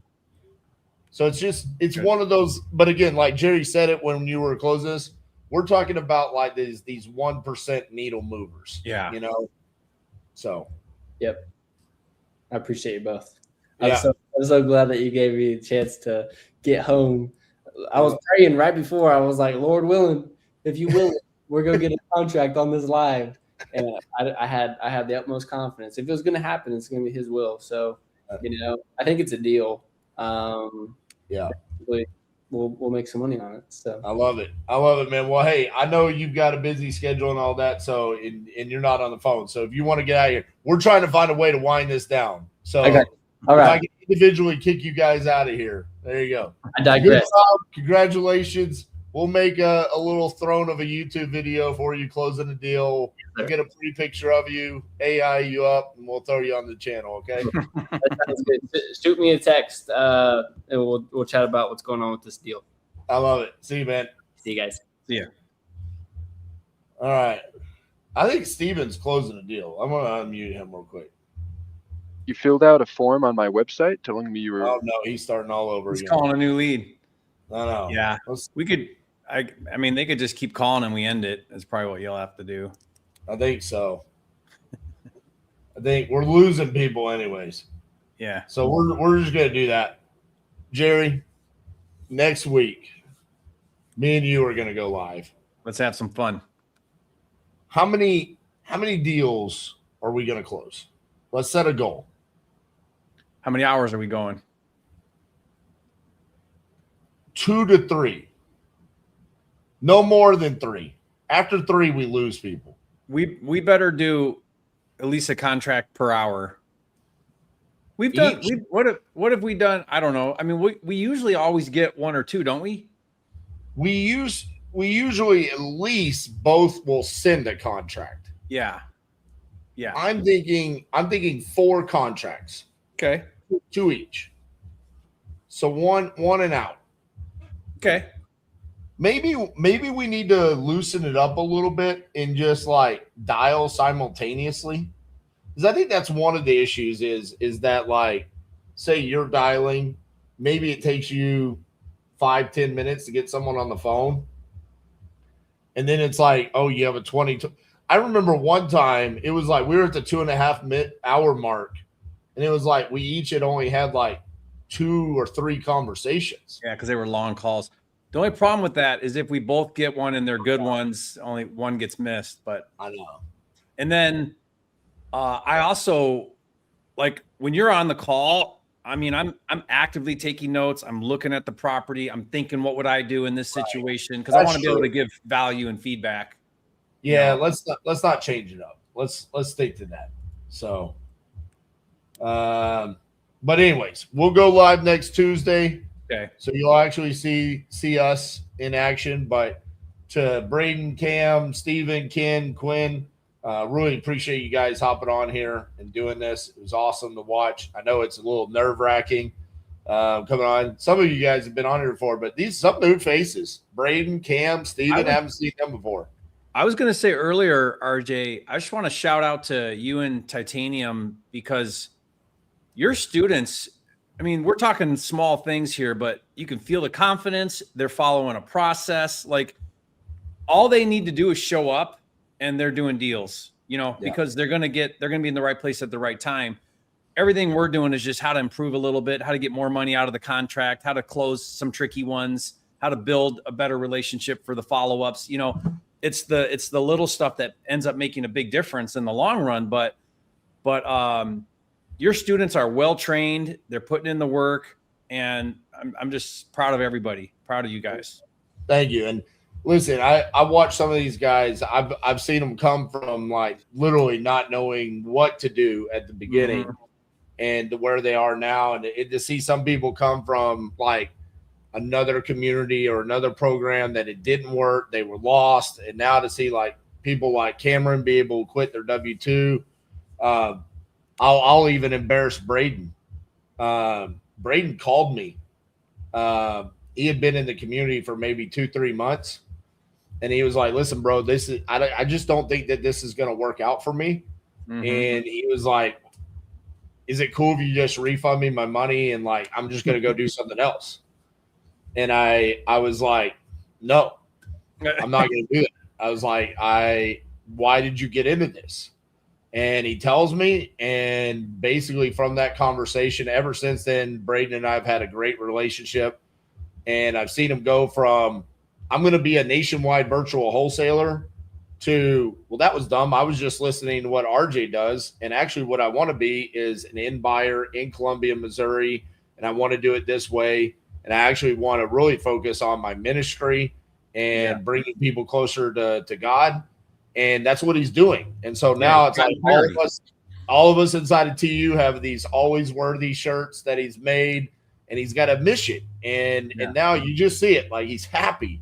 Yeah. Right. And when we say create your own reality, that's what we mean. Like, dude, you don't have to go be a nationwide virtual wholesaler. You can do whatever you want. Yeah. He buys, flips, wholesales, and owns rentals in Columbia, Missouri. And so it's awesome to see that kind of growth inside of the community and seeing the calls today. This is the first time I've seen Steven on the phones. He's been with us for 6 months. I've seen Ken where literally, I mean, the first time he was on here, I just chewed his butt out for like 30 minutes. Quinn, the growth was incredible. So just, I love seeing this. And so I appreciate you, Jerry, for the people that you've brought to TU and to shine like the light on this community. And I say it all the time. Yeah. Closers formula, web formula, what we teach is important. TU isn't a special place without people like this though. It's the people inside of it that have made it really something, and to see the partnerships and the community. Quinn has learned a lot from RJ and Cassie. The growth that we saw today, though, I can tell you, comes from the reps that he's put in with other TU members on Discord, listening inside of office hours with Danny Herman, role playing with other TU members. I know that. I don't sit here and want to take all of the credit for Quinn's growth. I know for a fact that he's probably received more growth from the community than directly from RJ and Cassie. And so that's how it's supposed to be. That's how it's supposed to be. Yeah, absolutely. So guys, show everybody some love that got on here. It's not easy to get on and call sellers live in front of what they know is going to be thousands of people that watch this. So give them a shout out. They're just trying to find a way to be wholesalers. And so they came in and gave value today. Proud of you guys. Thank y'all for doing that. And next Tuesday, Jerry and I'll be live. We'll see you guys tomorrow.